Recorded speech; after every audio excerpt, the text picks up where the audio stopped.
Welcome back to Sulochana education. BCom 6th semester subject cost control and management accounting subject యొక్క unit 3 problems explain చేయడం జరుగుతుంది. So unit 3లో వచ్చేసి main ratios మీద ratios మీద problems అనేటివి liquidity ratios, turnover ratios, profitability ratios, solvency ratios, ఈ 4 topics మీద ఈ వీడియోలో ప్రాబ్లమ్స్ ఎక్స్ప్లెయిన్ చేయడం జరుగుతుంది. యూనిట్ 3లో మీకు టాపిక్స్ వచ్చేసి రేషియోస్ మీద and common size and comparative income and balance sheet and trend analysis, ఈ టాపిక్స్ మీద ప్రాబ్లమ్స్ అడిగే అవకాశం యూనిట్ 3లో ఉంది. సో ఈ వీడియోలో వచ్చేసి మెయిన్ రేషియోస్ మీద ప్రాబ్లమ్స్ ఎక్స్ప్లెయిన్ చేయడం జరుగుతుంది. మీకు వీడియోస్ యూస్ఫుల్ అనిపిస్తే సబ్స్క్రైబ్ చేయండి, లైక్ చేయండి, కామెంట్ చేయండి, మీ ఫ్రెండ్స్కి షేర్ చేయండి అండ్ టెలిగ్రామ్ ఛానల్లో కూడా జాయిన్ కండి.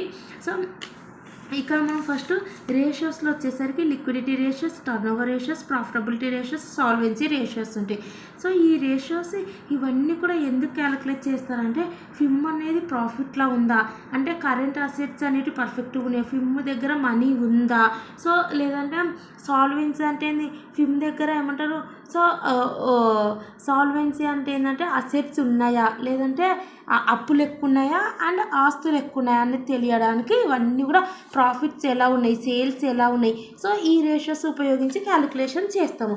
సో ఇక్కడ మనం ఫస్ట్ లిక్విడిటీ రేషియోస్ గురించి మాట్లాడుకున్నాం. ఫస్ట్ లిక్విడిటీ రేషియోస్ ఫార్ములా చూపిస్తా అండ్ వాటికి సంబంధించిన ప్రాబ్లమ్స్ కూడా చూపిస్తాను. నెక్స్ట్ టర్న్ ఓవర్ రేషియోస్, వాటి ఫార్ములాస్, వాటికి సంబంధించిన sums and next profitability, next solvency రేషియోస్కి సంబంధించినవి చూపించడం జరుగుతుంది. సో కాబట్టి మీరు 1 by 1 అనేది వీడియో అనేది లెంత్ ఉందని అనుకోకండి. అండ్ నెక్స్ట్ వన్ వచ్చేసి వీటి మీద చాలా ఈజీగా ఉంటాయి సమ్స్ కూడా. సో మీకు ఏం పెద్ద టఫ్ ఏం ఉండవు సమ్స్. సో కాబట్టి ఈచ్ 1 by 1 అనేది మనం ఎక్స్ప్లెయిన్ చేసుకుంటూ వెళ్దాం. ఫస్ట్ వన్ వచ్చేసి లిక్విడిటీ రేషియోస్లో మనకు 3 ఫార్ములాస్ ఉంటాయి. ఫస్ట్ వన్ వచ్చేసి కరెంట్ రేషియోనో వర్కింగ్ క్యాపిటల్ రేషియోనో ఒకటి. నెక్స్ట్ వన్ వచ్చేసి liquid, quick, acid test ratio. Third one వచ్చేసి అబ్సల్యూట్ లిక్విడిటీ రేషియో. 3 ఫార్ములాస్ ఉంటాయి. సో ఈ లిక్విడిటీ రేషియోస్ క్యాలిక్యులేట్ చేయమని క్వశ్చన్లో అడిగితే current ratio, liquid, acid test, quick ratio ఏదన్నా ఒకటే, అబ్సల్యూట్ లిక్విడిటీ రేషియో. ఈ 3 రేషియోస్ మీరు క్యాలిక్యులేట్ చేస్తే సో లిక్విడిటీ రేషియోస్ అయిపోతుంది. సో కరెంట్ రేషియో అంటే ఏంటంటే current assets divided by current liabilities.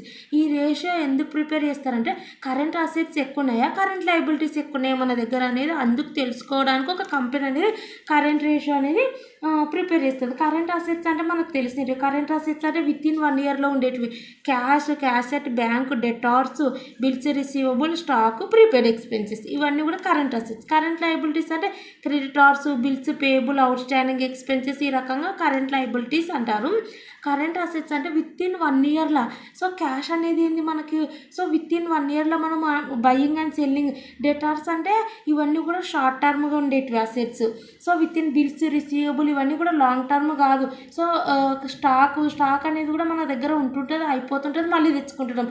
Prepaid expenses ఇవన్నీ కూడా కరెంట్ అసెట్స్. కరెంట్ లయబిలిటీస్ అంటే creditors, current liabilities, bills payable, outstanding expenses, ఇవి కరెంట్ లయబిలిటీస్. ఇవి కరెంట్ అసెట్స్. ఇవన్నీ యాడ్ చేయాలి, ఆ అమౌంట్ కరెంట్ అసెట్స్ అమౌంట్ వస్తుంది.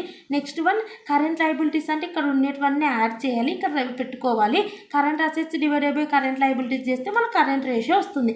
నెక్స్ట్ వన్ వచ్చేసి liquid ratio, acid test ratio అంటే ఏంటంటే ఇక్కడనేమో మనకు current assets divided by current liabilities. Liquid ratio అంటే liquid assets divided by current liabilities. So current ratio అంటే current assets divided by current liabilities. Current liabilities same, ఇక్కడ current ratio కాబట్టి current assets. ఇక్కడ liquid, acid test, quick ratio కాబట్టి quick assets అంటే liquid assets, acid test assets divided by current liabilities. So liquid assets అంటే ఏం లేదు, current assets అన్నీ add చేసి ఇలా రాస్తాం కదా, ఆ కరెంట్ అసెట్స్ యాడ్ చేసినాక అందులో నుంచి స్టాక్ని మైనస్ చేస్తే లిక్విడ్ అసెట్ వస్తుంది. నెక్స్ట్ వన్ వచ్చేసి అబ్సల్యూట్ లిక్విడ్ రేషియో అంటే కరెంట్ లయబిలిటీస్ కామన్ కింద మీద అబ్జల్యూట్ లిక్విడ్ అసెట్స్ అని ఉంటుంది. Absolute liquid assets nothing but cash in hand plus cash at bank plus short term securities. ఈ 3 ప్లస్ చేస్తే మనకు అబ్జల్యూట్ లిక్విడ్ అసెట్స్ వస్తాయి. ఇవి మన ఫార్ములాస్. ఒకసారి మళ్ళీ రిపీట్ చేస్తున్నా. కరెంట్ రేషియో అంటే current assets divided by current liabilities. Liquid ratio, acid test ratio, quick ratio అంటే liquid assets divided by current liabilities. Third one absolute liquid ratio అంటే absolute liquid assets divided by current liabilities. వీటి మీద problems చూద్దాం. So ఇక్కడ మనం first liquidity ratios మీద problems చూద్దాం. So calculate current ratio and quick ratio from the following information. Here ఏం calculate చేయమన్నారంటే current ratio, quick ratio calculate చేయమన్నారు. ఇన్ఫర్మేషన్ ఇచ్చారు. సో ఇన్ఫర్మేషన్ మనం చూస్తే బిల్స్ పేయబుల్. సో 10 lakhs ఇచ్చారు. సో క్రెడిటర్స్ అమౌంట్ ఏమి ఇవ్వలేదు. నెక్స్ట్ వన్ వచ్చేసి out standing expenses 3,20,000, trade డేటార్స్ 80,000, trade receivables 2,40,000, current investments 6 lakhs, inventories 3,20,000, cash and cash equivalent 1,60,000. First current ratio అంటే formula ఏంది? Current assets divided by current liabilities. Current assets అంటే already నేను చెప్పాను కదా, ఏమేమి ఉంటాయని చెప్పాను. Cash in hand, cash at bank, debtors, bills receivables, stock, prepaid expenses అవి చూసుకోవాలి. సో మనకు చూడండి, ఇది కరెంట్ అసెట్. ట్రేడ్ రిసీవబుల్స్ అంటే బిల్స్ రిసీవబుల్స్, ట్రేడ్ డెటార్స్.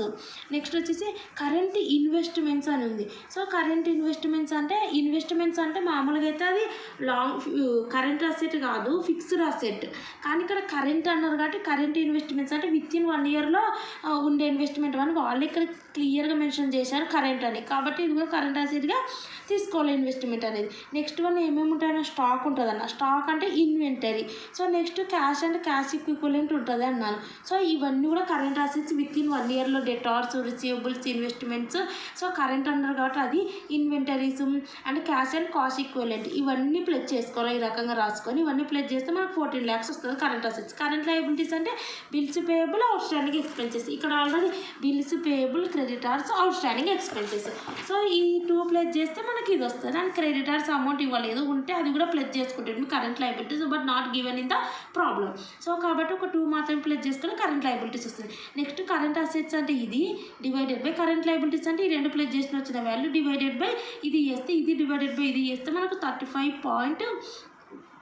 ఇవి 2 చేస్తే మనకు 35. ఒకసారి మనం ఇది క్యాలిక్యులేట్ చేద్దాం. సో ఇక్కడ మనం 14 lakhs డివైడెడ్ బై 30,20,000 చేస్తే 1.06 వచ్చింది. సో ఆ రకంగా జస్ట్ 1.06 అని రాయండి, అయిపోతుంది. సో ఇది నెక్స్ట్ వన్ వచ్చేసి ఇంకోటి ఏది క్యాలిక్యులేట్ చేయమన్నారు? Quick ratio. క్విక్ రేషియో అంటే ఏంది? Quick assets divided by current liabilities, liquid assets divided by current liabilities. Liquid assets ఎలా వస్తుంది? కరెంట్ అసెట్లో నుంచి స్టాక్ మేనేజ్ చేయాలి. Stock is nothing but inventory అంటారు. So current assets already calculate చేసాం కదా, మళ్ళీ క్యాలిక్యులేట్ చేయాల్సిన అవసరం లేదు. 14 lakhsలో నుంచి స్టాక్ మేనేజ్ చేయాలి. స్టాక్ వచ్చేసి మనకి ఇక్కడ ఎంత ఇచ్చారు? ఇన్వెంటరీ 3,20,000 ఇచ్చారు కదా. సో అది మైనస్ చేస్తే మనకు వస్తుంది, అది ఇక్కడ పెట్టుకోవాలి. Divided by current liabilities already calculate చేసాం కదా అది. సో ఇవి 2 డివైడెడ్ బై చేస్తే 0.82 వస్తుంది. ఈ రకం క్యాలిక్యులేట్ చేయాలి. అండ్ నెక్స్ట్ క్వశ్చన్ చూద్దాం. నెక్స్ట్ క్వశ్చన్లో వీళ్ళు ఏం ప్రిపేర్ చేయమన్నారంటే మొత్తం జరగటం లేదు, వాళ్ళు ఏం ప్రిపేర్ చేయమన్నారు అనేది చూస్తున్నాను. Current ratio, acid test ratio, absolute liquid ratio and comment on this ratios అన్నారు. Current ratio, acid test ratio అంటే ఏం చెప్పాను? లిక్విడ్ రేషియో అన్న, క్విక్ అన్న, యాసిడ్ టెస్ట్ అన్న ఒకటి. సో కాబట్టి అది ప్రిపేర్ చేయమన్నారు liquid. Next absolute liquid ratio, third ratio, మొత్తానికి లిక్విడిటీ రేషియోస్ 3 రేషియోస్ ప్రిపేర్ చేయమన్నారు. ఫస్ట్ వన్ వచ్చేసింది కరెంట్ రేషియో అంటే current assets divided by current liabilities. So ఇటు సైడ్ ఉన్నటువంటి లయబిలిటీస్, ఇందులో ఉన్నటువంటి అసెట్స్. ఇందులో నుంచి కరెంట్ అసెట్స్ మాత్రమే తీసుకోవాలి, fixed assets, long term assets తీసుకోవద్దు. Goodwill, land and building, plant, long term, furniture and fixtures ఇవన్నీ కూడా long term assets. Bills receivable, debtors, bank balance ఈ 3 మాత్రమే కరెంట్ అసెట్స్. ఈ 3 ప్లస్ చేసి ఇక్కడ రాసుకోవాలి. కరెంట్ లయబిలిటీస్ అంటే preference share capital, equity share capital, డిబెంచర్లు, లాంగ్ టర్మ్ లోన్స్ ఇవన్నీ కూడా long term liabilities. So next one వచ్చేసి ఇక్కడ bills payable, Sunday creditors, bank over draft. So bank over draft కూడా మనకు కరెంట్ లయబిలిటీనే. ఈ 3 ప్లస్ చేసుకోవాలి. ఇంకా ఇక్కడ మనం చూస్తే ఇక్కడ కూడా డేటా ఇచ్చారు చూడండి.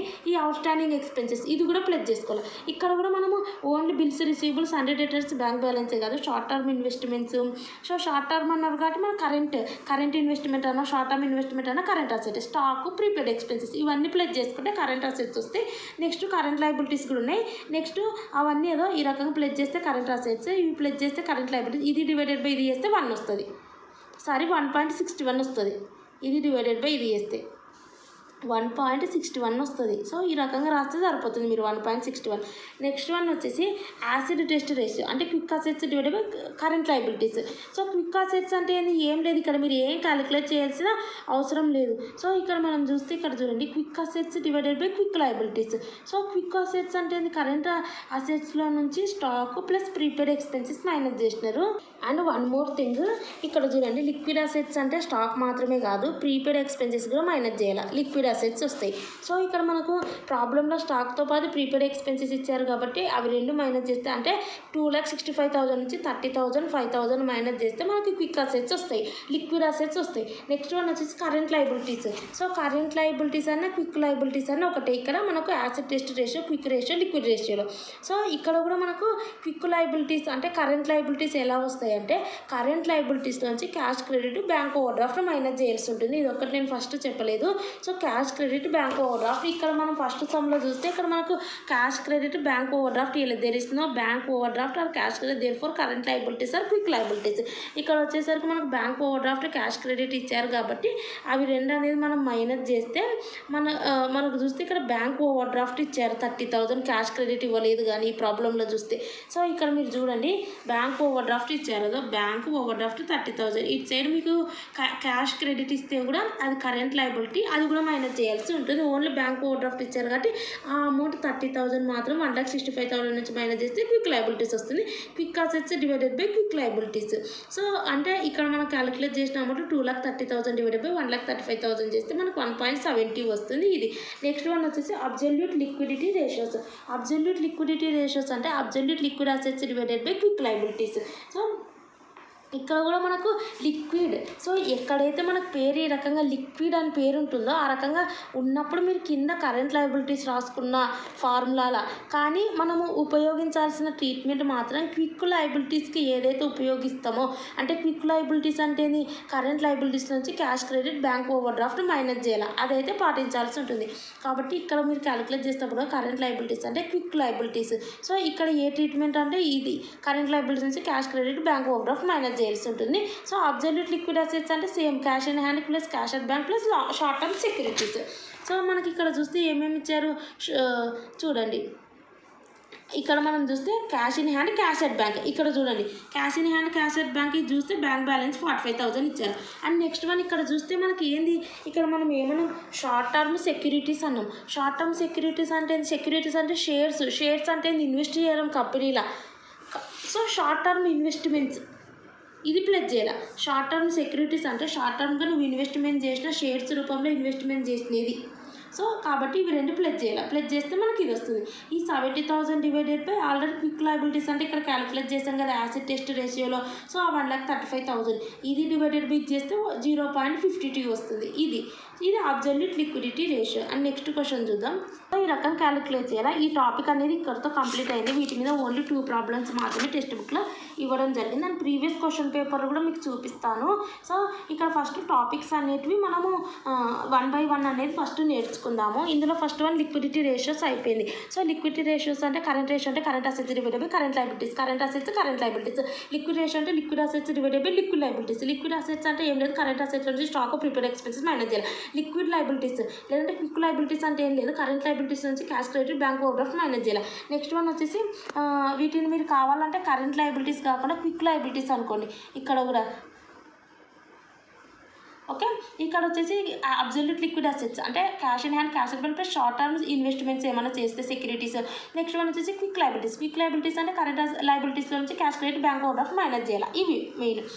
సెకండ్ వన్ వచ్చేసి turn over ratios, activity ratios. Turnover ratios వాటికి సంబంధించిన ఫార్ములాస్ మనం చూద్దాం. ఇక్కడ చూడండి turn over ratios, activity ratios.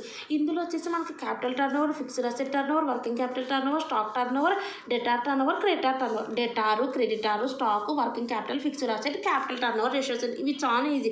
అవన్నీ మీరు ఫార్ములాస్ గుర్తుపెట్టుకోవాలి. Current assets divided by current liabilities, quick liabilities divided by quick assets divided by quick liabilities, next absolute liquid assets divided by quick liabilities. ఆ 3 ఉంటాయి formulas, current ratio, liquid ratio, absolute liquidity రేషియోస్కి. వీటికి మాత్రం మీరు అసలు formulas అనేవి అంత గుర్తుపెట్టుకోవాల్సిన అవసరం లేదు.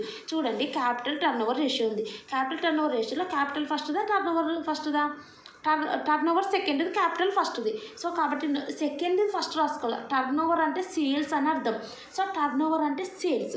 సో ఫస్ట్ ఏది ఇది ఉందా, ఇది ఫస్ట్, ఇది సెకండ్ ఇది ఫస్ట్ రాసుకోవాలి. సో సెకండ్ది కాబట్టి టర్న్ ఓవర్ అని రాసుకోకండి, నెట్ సేల్స్ రాసుకోండి. డివైడెడ్ బై క్యాపిటల్ ఎంప్లాయిడ్ అంటారు. క్యాపిటల్ ఎంప్లాయిడ్ అంటే నువ్వు ఇన్వెస్ట్మెంట్ చేస్తున్న అమౌంట్. క్యాపిటల్ అంటే ఇది షేర్ క్యాపిటల్ అనే కదా, ఎన్ని దాంట్లో ఇన్వెస్ట్మెంట్ చేస్తాం. క్యాపిటల్ ఎంప్లాయిడ్ అంటే ఏ దాంట్లోనే మనం ఇన్వెస్ట్మెంట్ చేస్తున్నాం అనేది share capital, equity share capital, preference share capital, డిబెంచర్లు. సో ఇవన్నీ కూడా క్యాపిటల్ ఎంప్లాయిడ్లో వస్తాయి. నెక్స్ట్ వన్ వచ్చేసి ఫిక్స్డ్ అసెట్ టర్న్ ఓవర్ అంటే సెకండ్ ఏది ఉంది, ఇది మీద రాసుకోవాలి. So net sales divided by ఇక్కడ ఏముంది ఫిక్స్డ్ అసెట్స్. నా వర్కింగ్ క్యాపిటల్ టర్న్ ఓవర్ అంటే మేము గుర్తుపెట్టుకోవాల్సిన అవసరం లేదు. Calculate fixed asset turn over ration వాళ్ళే చెప్తారు. చెప్పినప్పుడు మనము ఇది అనేది turn over divided by fixed assets. Turn over అనేది కాబట్టి net sales divided by fixed assets.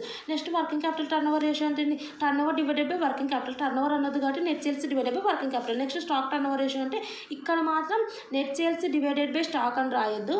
ఈ స్టాక్ టర్న్ ఓవర్ రేషియో దగ్గర మాత్రం టర్న్ ఓవర్ అంటే సేల్స్ రాయొద్దు. ఆ సేల్స్ జరగడానికి నువ్వు ఎంతైతే కాస్ట్ పెట్టుకున్నావో, అంటే సేల్స్ అనేటివి సేల్ చేయడానికి నువ్వు ఎంతటో కాస్ట్ పెట్టుకున్నావో అది కాస్ట్ ఆఫ్ గూడ్స్ సోల్డ్ అని రాయాలి.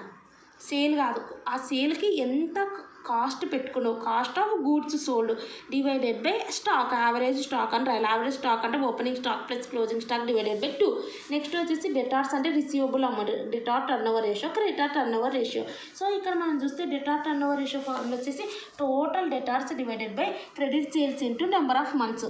ఇది ఒక్కటి మాత్రం పర్ఫెక్ట్ గుర్తుపెట్టుకోవాలి. ఇక్కడేమో debtor turnover, creditor turnover. Debtor turnover అంటే ఫస్ట్ ఏముంది డెటార్ ఉంది, ఓకే. ఇక్కడ మాత్రం ఆపోజిట్, టర్న్ ఓవర్ ఫస్ట్ రాస్తుంటుంది, డెటార్ కింద రాస్తుంటుంది. టర్న్ ఓవర్ మీద రాస్తుంటుంది, డెటార్ కింద రాస్తుంటుంది. దీనికి ఆపోజిట్. ఈ డెటార్ అనేది ఫస్ట్ ఉందా, ఫస్ట్ రాయండి. Total debtors divided by next ఏమింది టర్న్ ఓవర్. డెటార్ అంటేనే అర్థమైంది క్రెడిట్ సేల్స్ అని అర్థం, ఓకే. Credit sales. డెటార్ అంటే రిసీవబుల్ అమౌంట్, కస్టమర్ల నుంచి అమౌంట్ ఎప్పుడు వస్తుంది మనం వాళ్ళకి క్రెడిట్ బేసిస్లో సేల్స్ అనేటివి ఇచ్చినప్పుడు. సో కాబట్టి divided by credit sales. First creditor, total creditors divided by credit purchases. So ఇది సేల్స్, క్రెడిట్ పర్చేజెస్ అయితే మనం పర్చేజ్ చేసినాం, credit purchases into number of months, ఇక్కడ నెంబర్ ఆఫ్ వర్కింగ్ డేస్, ఇదొకటి. సో క్రెడిట్ సేల్స్ అయినా credit purchases అని వస్తుంది. Total సేల్స్లో నుంచి క్యాష్ సేల్స్, టోటల్ పర్చేజెస్ నుంచి క్యాష్ పర్చేజెస్ తీసేస్తే మనకు టోటల్ ఏమంటారు క్రెడిట్ పర్చేజెస్ ఎంత, క్రెడిట్ పర్చేజెస్ అంటే ఇది క్రెడిట్ సేల్స్ ఎంత అనేది తెలుస్తుంది. ఇక్కడేమో ఇంటూ నెంబర్ ఆఫ్ మంత్స్, ఇక్కడేమో నెంబర్ ఆఫ్ వర్కింగ్ డేస్ అని వస్తుంది. ఇవి టర్న్ ఓవర్ రేషియోస్. వీటి మీద మనం ప్రాబ్లమ్స్ చూద్దాం. సో ఇక్కడ మనం చూస్తే సమ్లో స్టాక్ టర్న్ ఓవర్ రేషియో అన్నారు, ఇంకోటి ఆపరేటింగ్ రేషియో అన్నారు. కాబట్టి సో సమ్లు అన్నీ మిక్స్ అయ్యి వస్తాయి కాబట్టి ఇంకొక రేషియో వాటికి సంబంధించిన ఫార్ములా చూసి వీటికి సంబంధించి క్యాలిక్యులేట్ చేద్దాం. సో అవి వచ్చేసి ఏంటంటే ప్రాఫిటబిలిటీ రేషియోస్. ఫస్ట్ వన్ వచ్చేసి liquidity, turnover, profitability ratios. Profitability ratios కూడా simple. Profitability in relation to sales, profitability in relation to investments అని రెండు ఉంటాయి. So profitability in relation to sales అంటే ఫార్ములాస్ వచ్చేసి gross profit, net profit, operating ratio. So చాలా simple. First one వచ్చేసి కూడా current ratios కూడా 3 ఈజీ ఉన్నాయి. టర్న్ ఓవర్ రేషియోస్ కూడా నేను ఎలా చెప్పాను ఆ టెక్నిక్తో గుర్తుపెట్టుకోండి.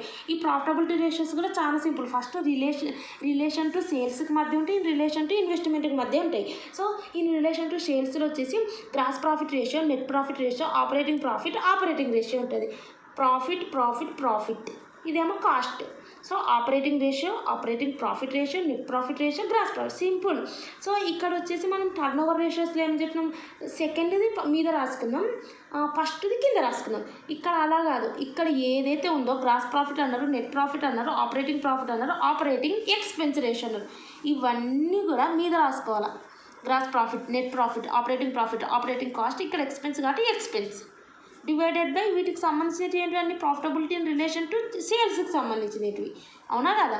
కాబట్టి divided by sales into 100, divided by sales into 100, divided by sales into 100, divided by sales into 100, divided by sales into 100. Okay. ఇక్కడ చూడండి profitability in relation to investments అన్నారు. ఇక్కడ ఇన్వెస్ట్మెంట్స్ అన్నప్పుడు మాత్రం ఇక్కడేమో సేల్స్ అన్నప్పుడు ఆ పదం అనేది మీద రాసుకున్నాం. ఇన్వెస్ట్మెంట్ అన్నప్పుడు ఆ పదం అనేది కింద రాసుకోవాలి.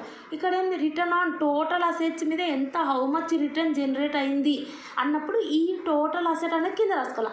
క్యాపిటల్ ఎంప్లాయిడ్ మీద ఎంత రిటర్న్ వచ్చింది అనేది క్యాపిటల్ ఎంప్లాయిడ్ కింద రాసుకోవాలి. షేర్ హోల్డర్ ఫండ్స్ కింద రాసుకోవాలి. ఈక్విటీ షేర్ హోల్డర్ ఫండ్స్ మీద రిటర్న్ ఎంత వచ్చింది అనేది అడుగుతుంది కాబట్టి కింద రాసుకోవాలి. మీద ఏం రాసుకోవాలంటే ఇప్పుడు ఎంత రిటర్న్ వచ్చింది టోటల్ అసెట్స్ మీద, క్యాపిటల్ ఎంప్లాయిడ్ మీద, షేర్ హోల్డర్ ఫండ్స్ మీద, ఈక్విటీ షేర్ హోల్డర్ ఫండ్స్ మీద ఎంత రిటర్న్ వచ్చింది అనేది ఎలా తెలుస్తుంది? మన దగ్గర ఉన్న ప్రాఫిట్ ఎంతైతే కంపెనీ దగ్గర ఉందో దాన్ని బట్టి తెలుస్తుంది. సో కాబట్టి నెట్ ప్రాఫిట్ మీద కామన్ అంతే కదా. రిటర్న్ ఎంత వస్తుంది అనేది నీకు మన కంపెనీలో వచ్చిన ప్రాఫిట్ని బట్టి రిటర్న్ అనేది ఇంత పర్సంటేజ్ అనేది అలొకేట్ చేస్తారు. సో అది కాబట్టి నెట్ ప్రాఫిట్ ఇంటూ 100 కామన్. ఇక్కడ నెట్ ప్రాఫిట్ తర్వాత ఉండేది చూడాలి. టోటల్ అసెట్స్ మీద ఎంత రిటర్న్ వచ్చింది అనేది ఎలా తెలుస్తుంది? నెట్ ప్రాఫిట్ ఆఫ్టర్ ఇంట్రెస్టులు ట్యాక్సులు పే చేసిన తర్వాత వచ్చిన నెట్ ప్రాఫిట్ మీద మనం క్యాలిక్యులేషన్ చేసి టోటల్ అసెట్స్ మీద ఎంత రిటర్న్ వచ్చింది అనేది చెప్తాం. ఇక్కడ క్యాపిటల్ ఎంప్లాయిడ్ అంటే ఏం చెప్పినాం? Equity capital, preference capital, next one ఏంది? డిబెంచర్లు అని చెప్పిన. సో ఈ క్యాపిటల్ ఎంప్లాయిడ్ అంటే ఏంటంటే ఈ క్యాపిటల్ ఎంప్లాయిడ్ మీద రిటర్న్ ఎంత వచ్చింది అనేది ఎలా తెలుస్తుంది అంటే net profit before interest and tax. So ఇక్కడ ఏమేమి ఉంటాయంటే క్యాపిటల్ ఎంప్లాయిడ్ అంటే ఈ ఈక్విటీ షేర్ హోల్డర్స్ ఉంటారు, ప్రిఫరెన్స్ షేర్ హోల్డర్స్ ఉంటారు, డిబెంచర్లు ఉంటారు. సో డిబెంచర్ వాళ్ళకి ఏం కడతాం? మనం ఇంట్రెస్ట్ పే చేస్తాం. ఈక్విటీ ప్రిఫరెన్స్ షేర్ హోల్డర్కి, ఈక్విటీ షేర్ హోల్డర్కి డివిడెండ్ పే చేస్తాం. సో వీళ్ళకు క్యాపిటల్ ఎంప్లాయిడ్ వీళ్ళకు బిఫోర్ ఇంట్రెస్ట్ అంటే ఈక్విటీ షేర్ హోల్డర్కి, ప్రిఫరెన్స్ షేర్ హోల్డర్కి వాళ్ళందరికీ కూడా ఇంట్రెస్టులు, డివిడెంట్లు, ట్యాక్స్లు ఏం కట్టకుండా ఉన్న అమౌంట్ మీద నెట్ ప్రాఫిట్ మీద మనం డిస్ట్రిబ్యూట్ చేస్తాం క్యాపిటల్ ఎంప్లాయిడ్ అంటే. నెక్స్ట్ వన్ వచ్చేసి share holder funds. Share holder funds అంటే ఎవరు ఉంటారు? Equity shareholders, preference shareholders ఉంటారు. సో వీళ్ళకి ఎలా వస్తుంది? After interest and tax. ఇక్కడనేమో డిబెంచర్ హోల్డర్ కూడా ఉంటారు కాబట్టి బిఫోర్ ఇంట్రెస్ట్ అండ్ ట్యాక్స్. ఇక్కడ షేర్ హోల్డర్స్ అంటే ఈక్విటీ, ప్రిఫరెన్స్ మాత్రమే ఉంటారు కాబట్టి వీళ్ళకి ఇంట్రెస్ట్ పే చేసినాక ఎవరికి? డిబెంచర్ హోల్డర్కి ఇంట్రెస్ట్ పే చేశాక ఆఫ్టర్ ఇంట్రెస్ట్ అండ్ ట్యాక్స్ తర్వాత ఎంతైతే మిగిలిందో ఆ అమౌంట్ నెట్ ప్రాఫిట్ అనేది షేర్ హోల్డర్కి డిస్ట్రిబ్యూట్ చేస్తారు కాబట్టి షేర్ హోల్డర్ ఫండ్స్కి ఎంత రిటర్న్ వచ్చింది. ఈక్విటీ షేర్ హోల్డర్ ఫండ్స్ అంటే నెట్ ప్రాఫిట్ ఆఫ్టర్ ఇంట్రెస్ట్ ట్యాక్స్తో పాటు ప్రిఫరెన్స్ షేర్ హోల్డర్కి last priority given to equity shareholders. So కాబట్టి ఇంట్రెస్ట్ ఏమో డిబెంచర్లకు, ట్యాక్స్లు కట్ అవుతాయి. తర్వాత ప్రిఫరెన్స్ షేర్ హోల్డర్కి డివిడెండ్ పే చేసినాక ఆఫ్టర్ ఎంతైతే నెట్ ప్రాఫిట్ మిగిలిందో that is allocated to equity shareholders.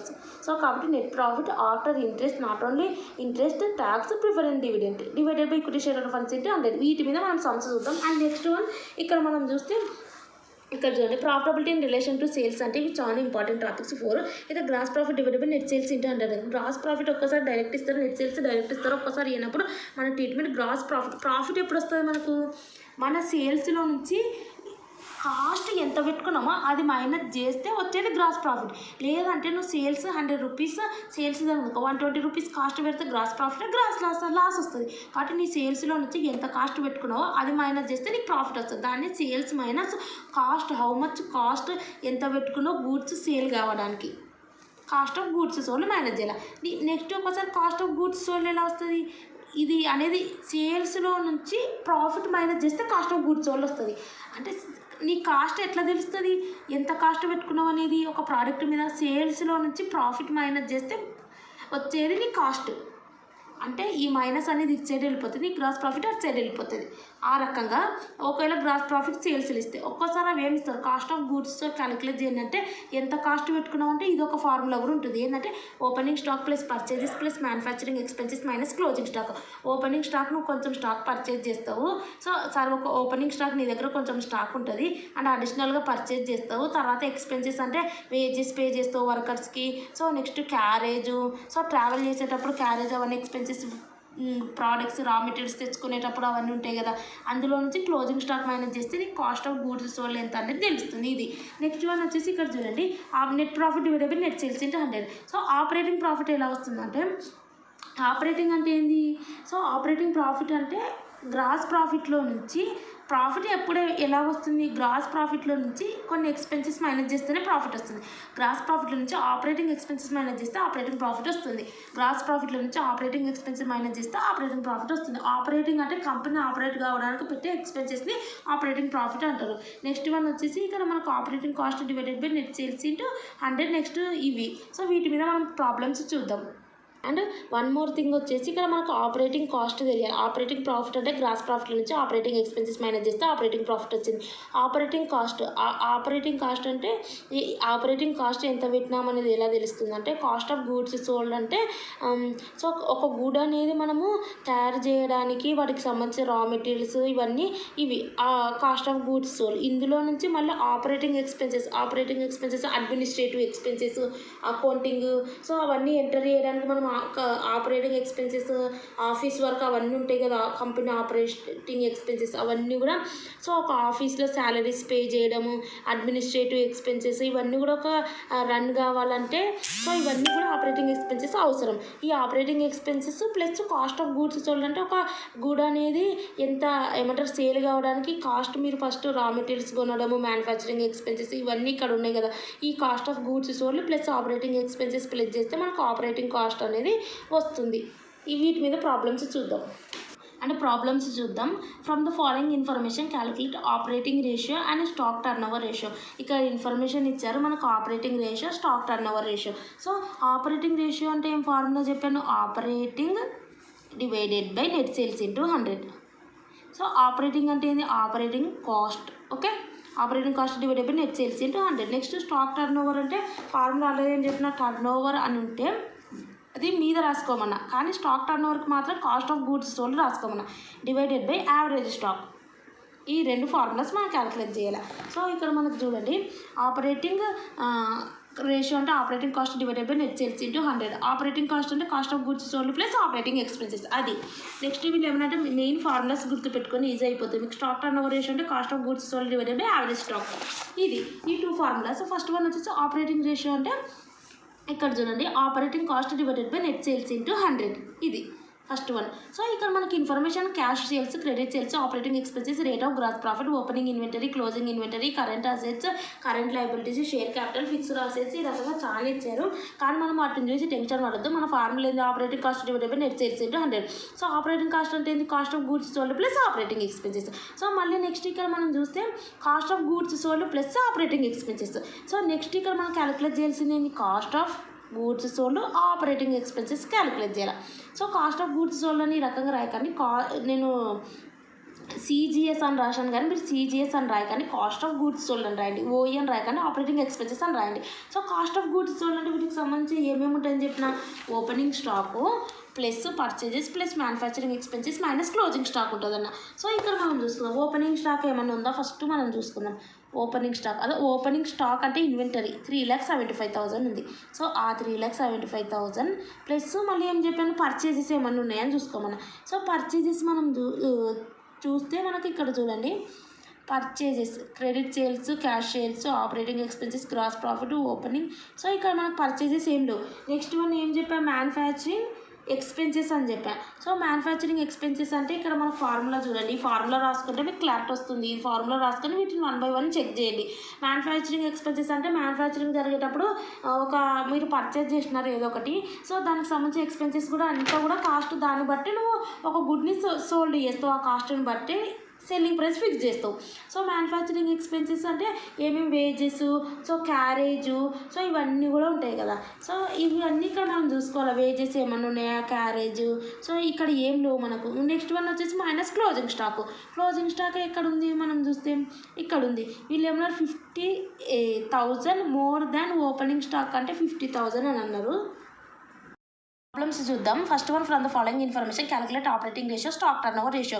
ఇక్కడ cash sales, credit sales, operating expenses, rate of gross profit, opening, closing inventory అంటే opening stock, closing stock, current assets, current liabilities, share capital, fixed assets ఇచ్చారు. So వీళ్ళు calculate చేయలేదు operating ratio, stock turn over ratio. So operating ratio అంటే formula నేను already ఏం చెప్పాను, operating ratio.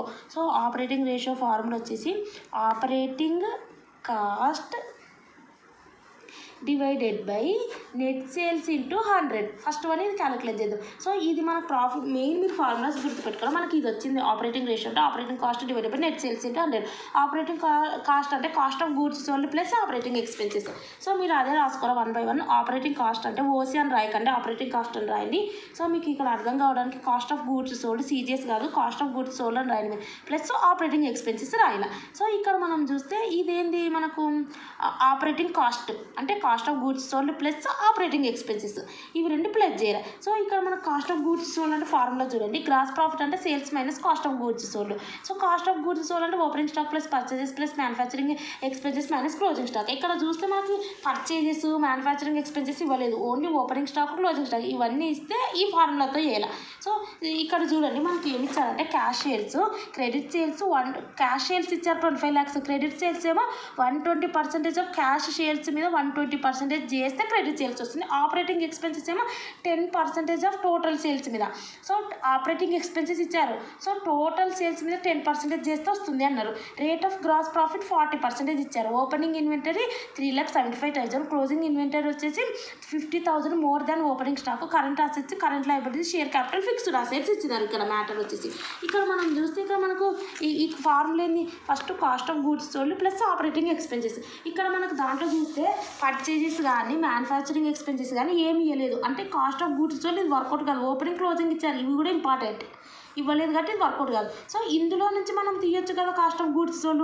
So వీటికి సంబంధించిన సేల్స్ గ్రాస్ ప్రాఫిట్ ఇచ్చినారా లేదా. సో చూడండి కదా సేల్స్ ఎంత, సేల్స్ అంటే ఇక్కడ క్యాష్ సేల్స్ క్రెడిట్ సేల్స్ ఇచ్చారు. ఈ cash plus credit sales plus చేస్తే టోటల్ సేల్స్ వస్తుంది. నెక్స్ట్ వన్ మనకి ఏంటి గ్రాస్ ప్రాఫిట్ ఎంత 40% ఇచ్చినారు. సో కాబట్టి ఈ కాస్ట్ ఆఫ్ గూడ్స్ సోల్డ్ అంటే ఇది ఇటు సైడ్ వస్తే ఇది అటు సైడ్ పోతే వస్తుంది sales minus gross profit. So cost of goods sold first కనుక్కుందాం, సేల్స్ మైనస్ గ్రాస్ ప్రాఫిట్. ఇక్కడ చూస్తే సేల్స్ కూడా క్లారిటీ లేదు. ఫస్ట్ ఆఫ్ ఆల్ మనం ఇక్కడ ఏం కనుక్కోవాలి, సేల్స్ కనుక్కోవాలి. సో సేల్స్ ఇక్కడ చూడండి, సేల్స్ అంటే ఏంది cash sales plus credit sales so ఇక్కడ క్యాష్ సేల్స్ ఇచ్చారు, ఎంత ఇచ్చారు చూడండి 25 lakhs ఇచ్చారు, ప్లస్ క్రెడిట్ సేల్స్ ఇచ్చినారా, ఇవ్వలేదు. సో ఈ క్రెడిట్ సేల్స్ ఇప్పుడు మనం కనుక్కోవాలి. ఓకే ఇట్లా credit sales equal to, so ఎంత అన్నారు చూడండి అదో 120% ఆఫ్ క్యాష్ సేల్స్ అంట, అంటే క్యాష్ సేల్స్ ఎంత 25 lakhs, దీని మీద 120% చేయాలంట.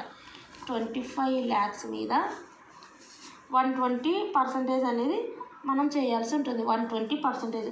సో ఆ రకంగా మనం 120% చేస్తే ఇది ఇంటూ 120 క్యాలిక్యులేటర్లో ఎంటర్ చేయండి, వచ్చిన వాల్యూతో డివైడెడ్ బై 100 చేయండి, చేస్తే మీకు 30 lakhs వస్తుంది. ఇది మన క్రెడిట్ సేల్స్. సో ఈ 30 lakhs అనేది sales equal to 25 lakhs plus 30 lakhs, ఇవి రెండు ఓకే చేస్తే మనకు ఎంత వస్తుంది అంటే 55 lakhs వస్తుంది. సో మన ఫార్ములా ఏంది, sales minus gross profit. Sales వచ్చింది కదా, టోటల్ సేల్స్ ఎంత 55 lakhs. నెక్స్ట్ ఏం కావాలి మనకు, గ్రాస్ ప్రాఫిట్ కావాలి. సో గ్రాస్ ప్రాఫిట్ వాళ్ళు already given in the problem percentage 40%. So gross profit 40% అంటే మనం గ్రాస్ ప్రాఫిట్ దేని మీద క్యాలిక్యులేట్ చేయాలి, సేల్స్ మీద వస్తుంది గ్రాస్ ప్రాఫిట్ ఎంత అనేది. సో 40% అన్నారు కాబట్టి 40 డివైడెడ్ బై 100 ఇంటూ సేల్స్ ఎంత 55 lakhs. సో ఈ 55 lakhs మీద 40% చేస్తే మనకు 22 lakhs వస్తుంది. ఓకే ఈ అమౌంట్స్ ఇక్కడ పెట్టుకోవాలి. కాస్ట్ ఆఫ్ గూడ్స్ సోల్డ్ అంటే sales minus gross profit 55 lakhs minus 22 lakhs.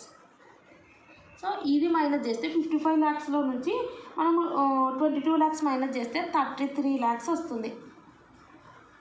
Okay ఈ రకంగా మనం చేస్తే sales minus gross profit cost of goods sold. So మనకు సేల్స్ అంటే క్యాష్ సేల్స్ క్రెడిట్ సేల్స్ కాబట్టి క్రెడిట్ సేల్స్ ఇవ్వలేదు కాబట్టి క్రెడిట్ సేల్స్ అంటే క్యాష్ సేల్స్ మీద 120% చేస్తే క్రెడిట్ సేల్స్ వచ్చింది, క్యాష్ సేల్స్ క్రెడిట్ సేల్స్ చేస్తే సేల్స్ వచ్చింది. గ్రాస్ ప్రాఫిట్ అంటే 40% ఈ సేల్స్ అమౌంట్ 55 lakhs మీద చేస్తే మనకు గ్రాస్ ప్రాఫిట్ వచ్చింది.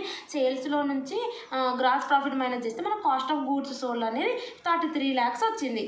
ఇది మనకు 33 lakhs cost of goods sold వచ్చింది. ఇది సో ఆపరేటింగ్ కాస్ట్ అంటే cost of goods sold plus operating expenses. So మనకు cost of goods sold 33 lakhs వచ్చింది. సో ఈ 33 lakhs okay plus operating expenses అంటే వీళ్ళు ఏమి ఇచ్చినారు చూడండి, operating expenses 10% of total sales అంట. So total sales operating expenses అంటే 10% of total sales already calculate చేసాం కదా, ఎంత 55 lakhs. ఈ 55 lakhs మీద 10% చేస్తే మనకి ఎంత వస్తుంది, 5,50,000 వస్తుంది. ఓకే, 5,50,000 వస్తుంది. సో ఇవి రెండు ప్లస్ చేస్తే మనకు 33 lakhs ప్లస్ 5,50,000 ప్లస్ చేస్తే మనకు వచ్చేసి ఆపరేటింగ్ కాస్ట్ అనేది వస్తుంది. సో ఇవి రెండు ప్లస్ చేస్తే మనకి ఎంత వస్తుంది, 38,50,000 వస్తుంది. ఓకే, 38,50,000 వస్తుంది. 33 lakhs ప్లస్ 5,50,000 చేస్తే 38,50,000 వస్తుంది. ఇక్కడ పెట్టుకోవాలి, 38,50,000 డివైడెడ్ బై నెట్ సేల్స్ అంటే ఏంటి, టోటల్ సేల్స్ ఎంత అలా క్యాలిక్యులేట్ చేసినాం, 55 lakhs ఇంటూ 100. సో ఇది డివైడెడ్ బై ఇది చేయండి అండ్ ఇంటూ 100 చేయండి. ఇక్కడ వచ్చింది చూడండి ఆన్సర్. సో ఇక్కడ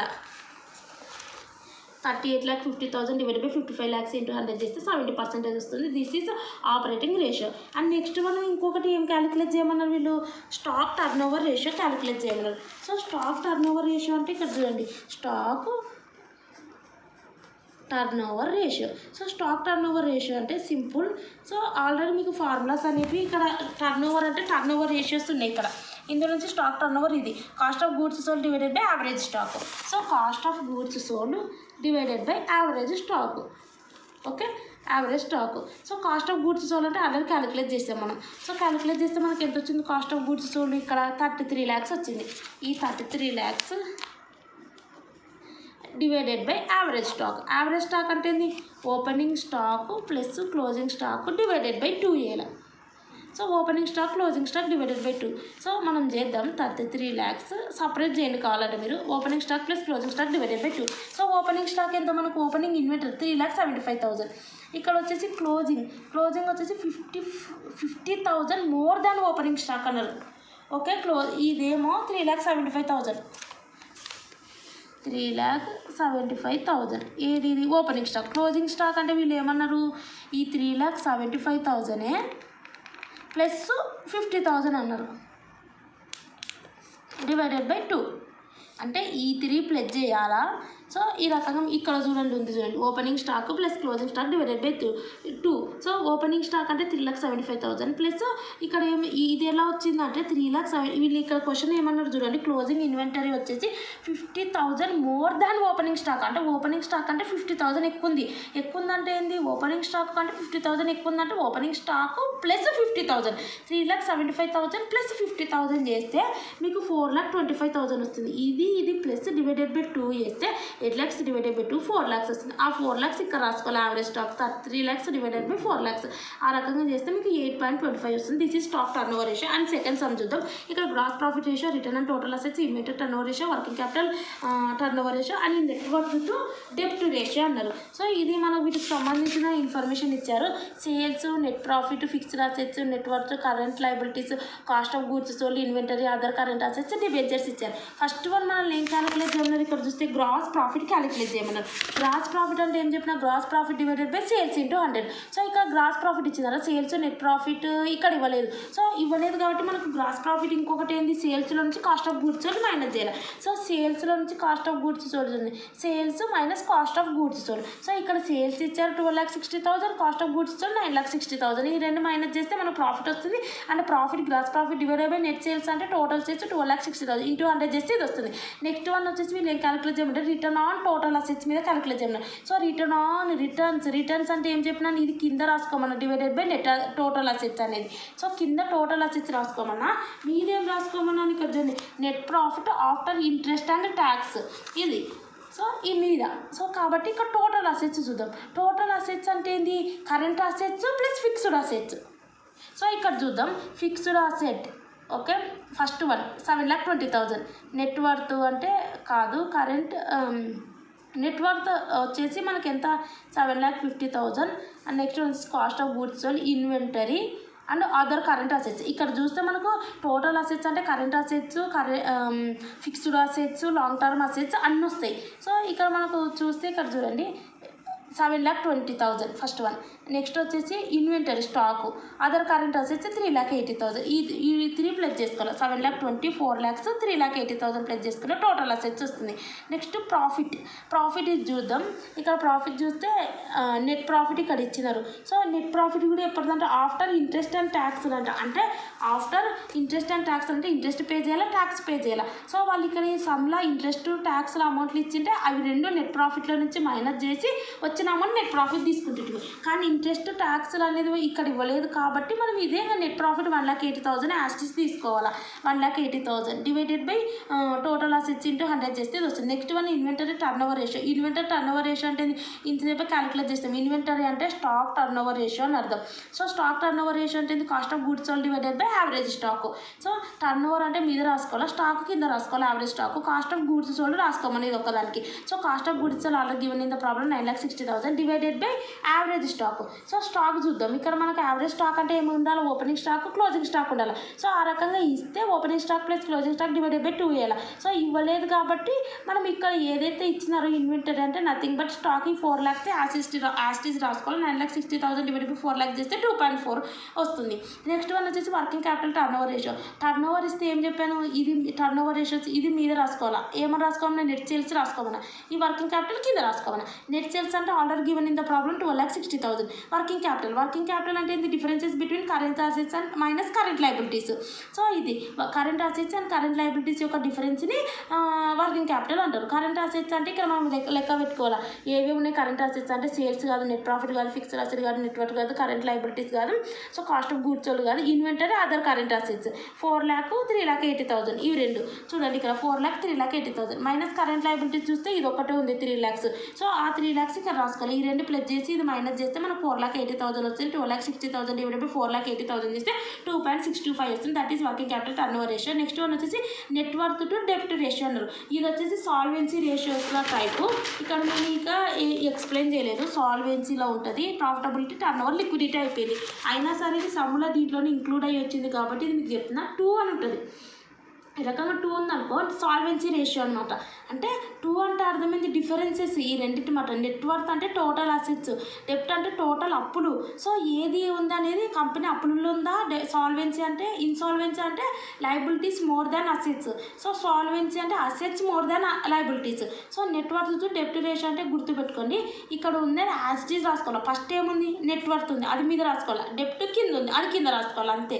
సో 2 ఉంటే so net worth by total డెప్ట్. నెట్ వర్త్ అంటే already given in the problem how much 7,50,000 divided by డెప్ట్ అంటే ఏంది 4,50,000 ఇక్కడ ఉంది. ఇక్కడ చూడండి డెప్ట్ అంటే డిబెంచర్లు. సో డిబెంచర్లు టోటల్ డెప్ట్ అంటే డిబెంచర్ అనే కాదు కానీ సో అప్పులు అంటే ఏంది డిబెంచర్లు అని అప్పులు అంటారు. ఇంకోటి డిబెంచర్లు బ్యాంకు నుంచి లోన్ తీసుకున్న అప్పు అంటారు. అటువంటి ఉన్నటువంటి ప్లస్ చేసుకోవాలి. ఇక్కడ 4,50,000 మాత్రం ఉంది. టోటల్ డెప్ట్ 4,50,000. ఇది డివైడెడ్ బై ఇది చేస్తే 1.67 వస్తుంది. మీరు ఒకటి కన్ఫ్యూజ్ కాకండి. ఇంకొకటి ఇక్కడ చూడండి కరెంట్ అసెట్స్ అంటే current assets divided by current liabilities. ఈ liquidity ratio. So liquid assets divided by liquid liabilities. ఇక్కడ absolute liquid assets divided liquid liabilities ఇవి. సో టర్న్ ఓవర్ అంటే ఏం చెప్పినాను, ఈ టర్న్ ఓవర్ ఫస్ట్ మీద రాసుకోవాలి, మిగిలినవన్నీ కింద రాసుకోమన్నాను. So data turnover credit turn ఓవర్కి మాత్రం యాస్టీస్ ఇక్కడ ఉండేది ఇక్కడ రాసుకోండి, ఇక్కడ ఉండేది క్రెడిట్ సేల్స్, ఇక్కడ ఉండేది credit purchase into number of months number of working days. Stock turn ఓవర్కి మాత్రం ఈ టర్న్ ఓవర్ అనేది మీద రాసుకోవాలి, కాస్ట్ ఆఫ్ గూడ్స్ రాసుకోవాలి, కింద ఏమో స్టాక్ వస్తుంది యావరేజ్ స్టాక్ ఇవి. సో ఇక్కడ మనము చూస్తే ప్రాఫిటబిలిటీ మాత్రం ఇక్కడ ఏముంటే అది మీద రాసుకోవాలి into divided by net sales రాసుకోమన్నా ఇంటూ 100 అవి. Next profitability relation to investments అంటే రిటర్న్ అని వస్తే ఈ టోటల్ అసెట్స్ కింద రాసుకోమన్నా, మీదేమో నెట్ ప్రాఫిట్లు రాసుకోమన్నా. సిచ్యువేషన్ బట్టి net profit after tax interest అవి చూసుకోవాలి ఇంటూ 100 ఇవి. అండ్ ప్రాఫిటబిలిటీ రేషియోస్ మీద సమ్స్ చూద్దాం. ప్రాఫిటబిలిటీ అంటే in relation to sales, in relation to investments. Profitability ratios అంటే ఇవి. So in relation to sales and in relation to investments. So వీటి మీద గ్రాస్ ప్రాఫిట్ రేషియో అంటే gross profit ratio, net profit ratio, operating profit ratio అన్నారు. So వీటికి సంబంధించిన sales, cost of goods, operating expenses, non operating expenses given in the problem. First వచ్చేసి operating gross profit ratio. Gross profit అంటే gross profit divided by net sales into 100. Gross profit ఒకవేళ direct ఇస్తే అది రాసుకోండి, net sales direct ఇస్తే direct రాసుకోండి. So net sales 10 lakhs ఇచ్చారు, ఇది రాసుకుంటాం. సో గ్రాస్ ప్రాఫిట్ ఇవ్వలేదు కాబట్టి ఏం చేస్తాం, సేల్స్లో నుంచి cost of goods sold minus చేయాలి. మైనస్ చేస్తే మనకు వస్తుంది, అది ఇక్కడ రాసుకోవాలి. Gross profit divided by net sales into 100. First one అయిపోయింది. నెట్ ప్రాఫిట్ అంటే ఏంటి, net profit divided by net sales into 100. So net sales ఇచ్చారు ఇంటూ 100, నెట్ ప్రాఫిట్ ఒకటి కనుక్కుంటే అయిపోతుంది. ఇంకా ఫార్ములా వాల్యూస్ అన్నీ కూడా పెట్టేసుకొని సాల్వ్ చేసేస్తే అయిపోతుంది. సో నెట్ ప్రాఫిట్ ఎలా వస్తుంది, సో మనకి ఇది మీకు ఇంటర్లో trading and PNL account balance sheet ఉంటుంది కదా, ట్రేడింగ్ అండ్ పిఎన్ఎల్ అకౌంట్ ఉంటుంది కదా. సో అక్కడ మనకి ఏమొస్తుంది, ఇక్కడ గ్రాస్ ప్రాఫిట్ వస్తుంది. సో ఈ గ్రాస్ ప్రాఫిట్ అనేది ఇట్ సైడ్ తెచ్చుకుంటాం. ఇక్కడ క్యారీ డౌన్ అవుతుంది, ఇక్కడ క్యారీ డౌన్ అవుతుంది, ఇక్కడ బ్రాడ్ డౌన్ అవుతుంది gross profit. So next one మనకు నెట్ ప్రాఫిట్ ఎలా వస్తుంది, ఇక్కడ ఇంకా కొన్ని ఇన్కమ్స్ ఉంటాయి పిఎన్ఎల్ అకౌంట్లో, ఏవైతే ఇన్కమ్స్ ఉంటాయో వాటన్నిటిని ఇక్కడ రాసుకుంటాయి. ఇవి ప్లెజ్ చేస్తావు, అంటే ఆపరేటింగ్ ఇన్కమ్స్ని ప్లెజ్ చేస్తావు ఇక్కడ ఉండేటివి. సో ఇది ప్లెజ్ చేస్తావు. ఇక్కడ మనకు వచ్చేసి ఇక్కడ వస్తుంది, ఇందులో నుంచి ఏం మైనస్ చేస్తాం మనము, ఇక్కడ ఉన్నటువంటి operating expenses, non operating expenses minus చేస్తాం. ఇక్కడ గ్రాస్ ప్రాఫిట్ ఉంటుంది, ఈ గ్రాస్ ప్రాఫిట్ నుంచి ఇక్కడ మనకు పిఎన్ఎల్ అకౌంట్ కాబట్టి ఇక్కడ లాస్ని ఇక్కడ ప్రాఫిట్లు రాసుకుంటాం. ఇక్కడ ఆపరేటింగ్ ఇన్కమ్స్ ఉంటాయి, నాన్ ఆపరేటింగ్ ఇన్కమ్స్ ఉంటాయి. Gross profit plus operating incomes plus non operating incomes plus చేస్తే ఇది వస్తుంది, ఇది ఇక్కడ రాసుకుంటాం. ఇందులో నుంచి ఇక్కడ operating expenses, non operating expenses minus చేస్తే మనకు నెట్ ప్రాఫిట్ వస్తుంది. అదే ఫార్ములా రూపంలో చూపించారు. Gross profit plus operating income plus non operating ఇన్కమ్లు ఇస్తే కూడా అవి ప్లస్ చేసుకోవాలి.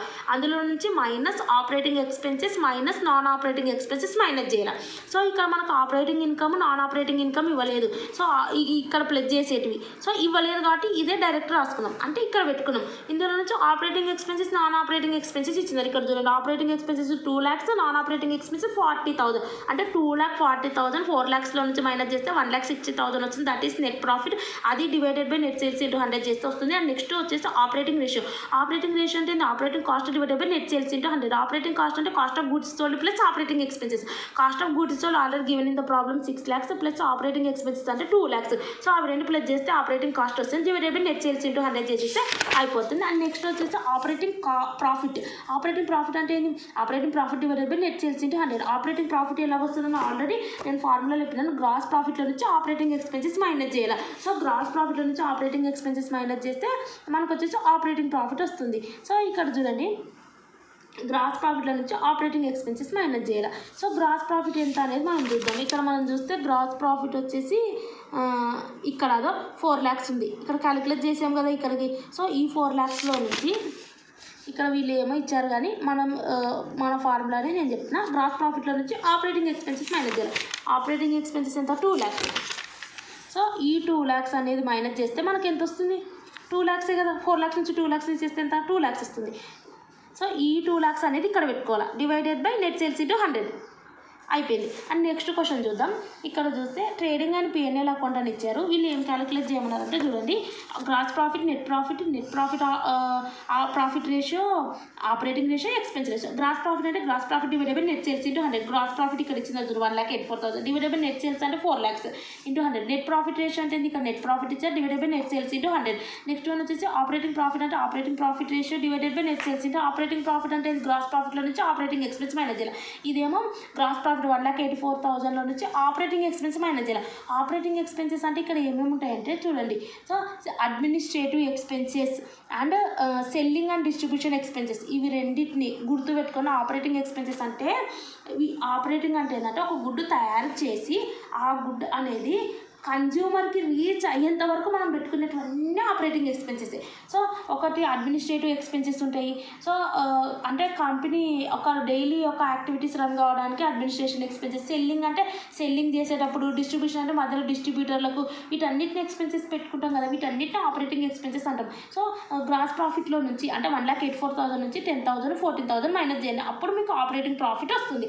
ఆపరేటింగ్ ప్రాఫిట్ డివైడెడ్ బై ఇవన్నీ loss and sale of plant, ఇవన్నీ కూడా మనకు డిప్రిసియేషన్, ఇవన్నీ నాన్ ఆపరేటింగ్ ఎక్స్పెన్సెస్ డైలీ జరుగుతూ ఉంటుంది. ఏదైనా మిషన్ పర్చేజ్ చేసినా, సేల్ చేసినా, డిప్రిషియేషన్స్ ఇవన్నీ కూడా అవి నాన్ ఆపరేటింగ్ ఎక్స్పెన్సెస్ అనమాట. ఓన్లీ ఒక గుడ్ తయారు చేయడానికి ఏవైతే ఎక్స్పెన్సెస్ పెట్టుకుంటామో సో వాటికి సంబంధించినవి మనం ఇవి ఆపరేటింగ్ ఎక్స్పెన్సెస్ అంటాం. సో ఇందులో నుంచి మనం 1,84,000లో నుంచి 10,000 14,000 మైనస్ చేస్తే మనకు ఆపరేటింగ్ ప్రాఫిట్ వస్తుంది. Operating profit divided by net sales into 100 చేస్తే వస్తుంది. Next operating ratio. Operating ratio అంటే ఇక్కడ చూడండి, ఇక్కడ మీకు ఇవ్వడం జరిగింది. ఓకే, అదా ఇందులో నుంచి ఆపరేటింగ్ ప్రాఫిట్ అంటే ఇక్కడ చూడండి, ఆపరేటింగ్ ప్రాఫిట్ అంటే cost of goods sold plus operating expenses. So ఇది ప్లెజర్ ఆపరేటింగ్ ఎక్స్పెన్సెస్ అంటే administrative, selling and distribution. So ఇది నేను ఏదైతే ప్రొసీజర్ చెప్పానో ఆ ప్రొసీజర్ ప్రకారంగా చేయండి, ఇది కాదు మెయిన్. ఇక్కడ నెక్స్ట్ వన్ చూడండి, ఆపరేటింగ్ రేషియో అన్నారు. ఆపరేటింగ్ రేషియో అంటే ఏం చెప్పిన formula, operating cost divided by net sales into 100. Operating cost అంటే ఫార్ములా ఏం చెప్పాను చూడండి, ఆపరేటింగ్ కాస్ట్ అంటే cost of goods sold plus operating expenses. So operating expenses అంటే ఏమేమి, cost of goods sold plus operating expenses. Operating expenses అంటే 10,000 14,000. So 10,000 14,000 అంటే ఎంత మనకు 24,000. ఇక్కడ 24,000 వచ్చేసింది. మనకు ప్రొసీజర్ ఏంటి, కాస్ట్ ఆఫ్ గూడ్స్ సోల్డ్ కావాలి అంతే. కాస్ట్ ఆఫ్ గూడ్స్ సోల్డ్ అంటే ఫార్ములా ఏం చెప్పాను, opening stock plus purchases plus manufacturing expenses minus closing stock. So ఇంకోటి కూడా ఉంటుంది, సేల్స్లో నుంచి కాస్ట్ ఆఫ్ గూడ్స్ సోల్డ్ అంటే ఏంటి, సేల్స్లో నుంచి గ్రాస్ ప్రాఫిట్ మైనస్ చేసిన వస్తుంది.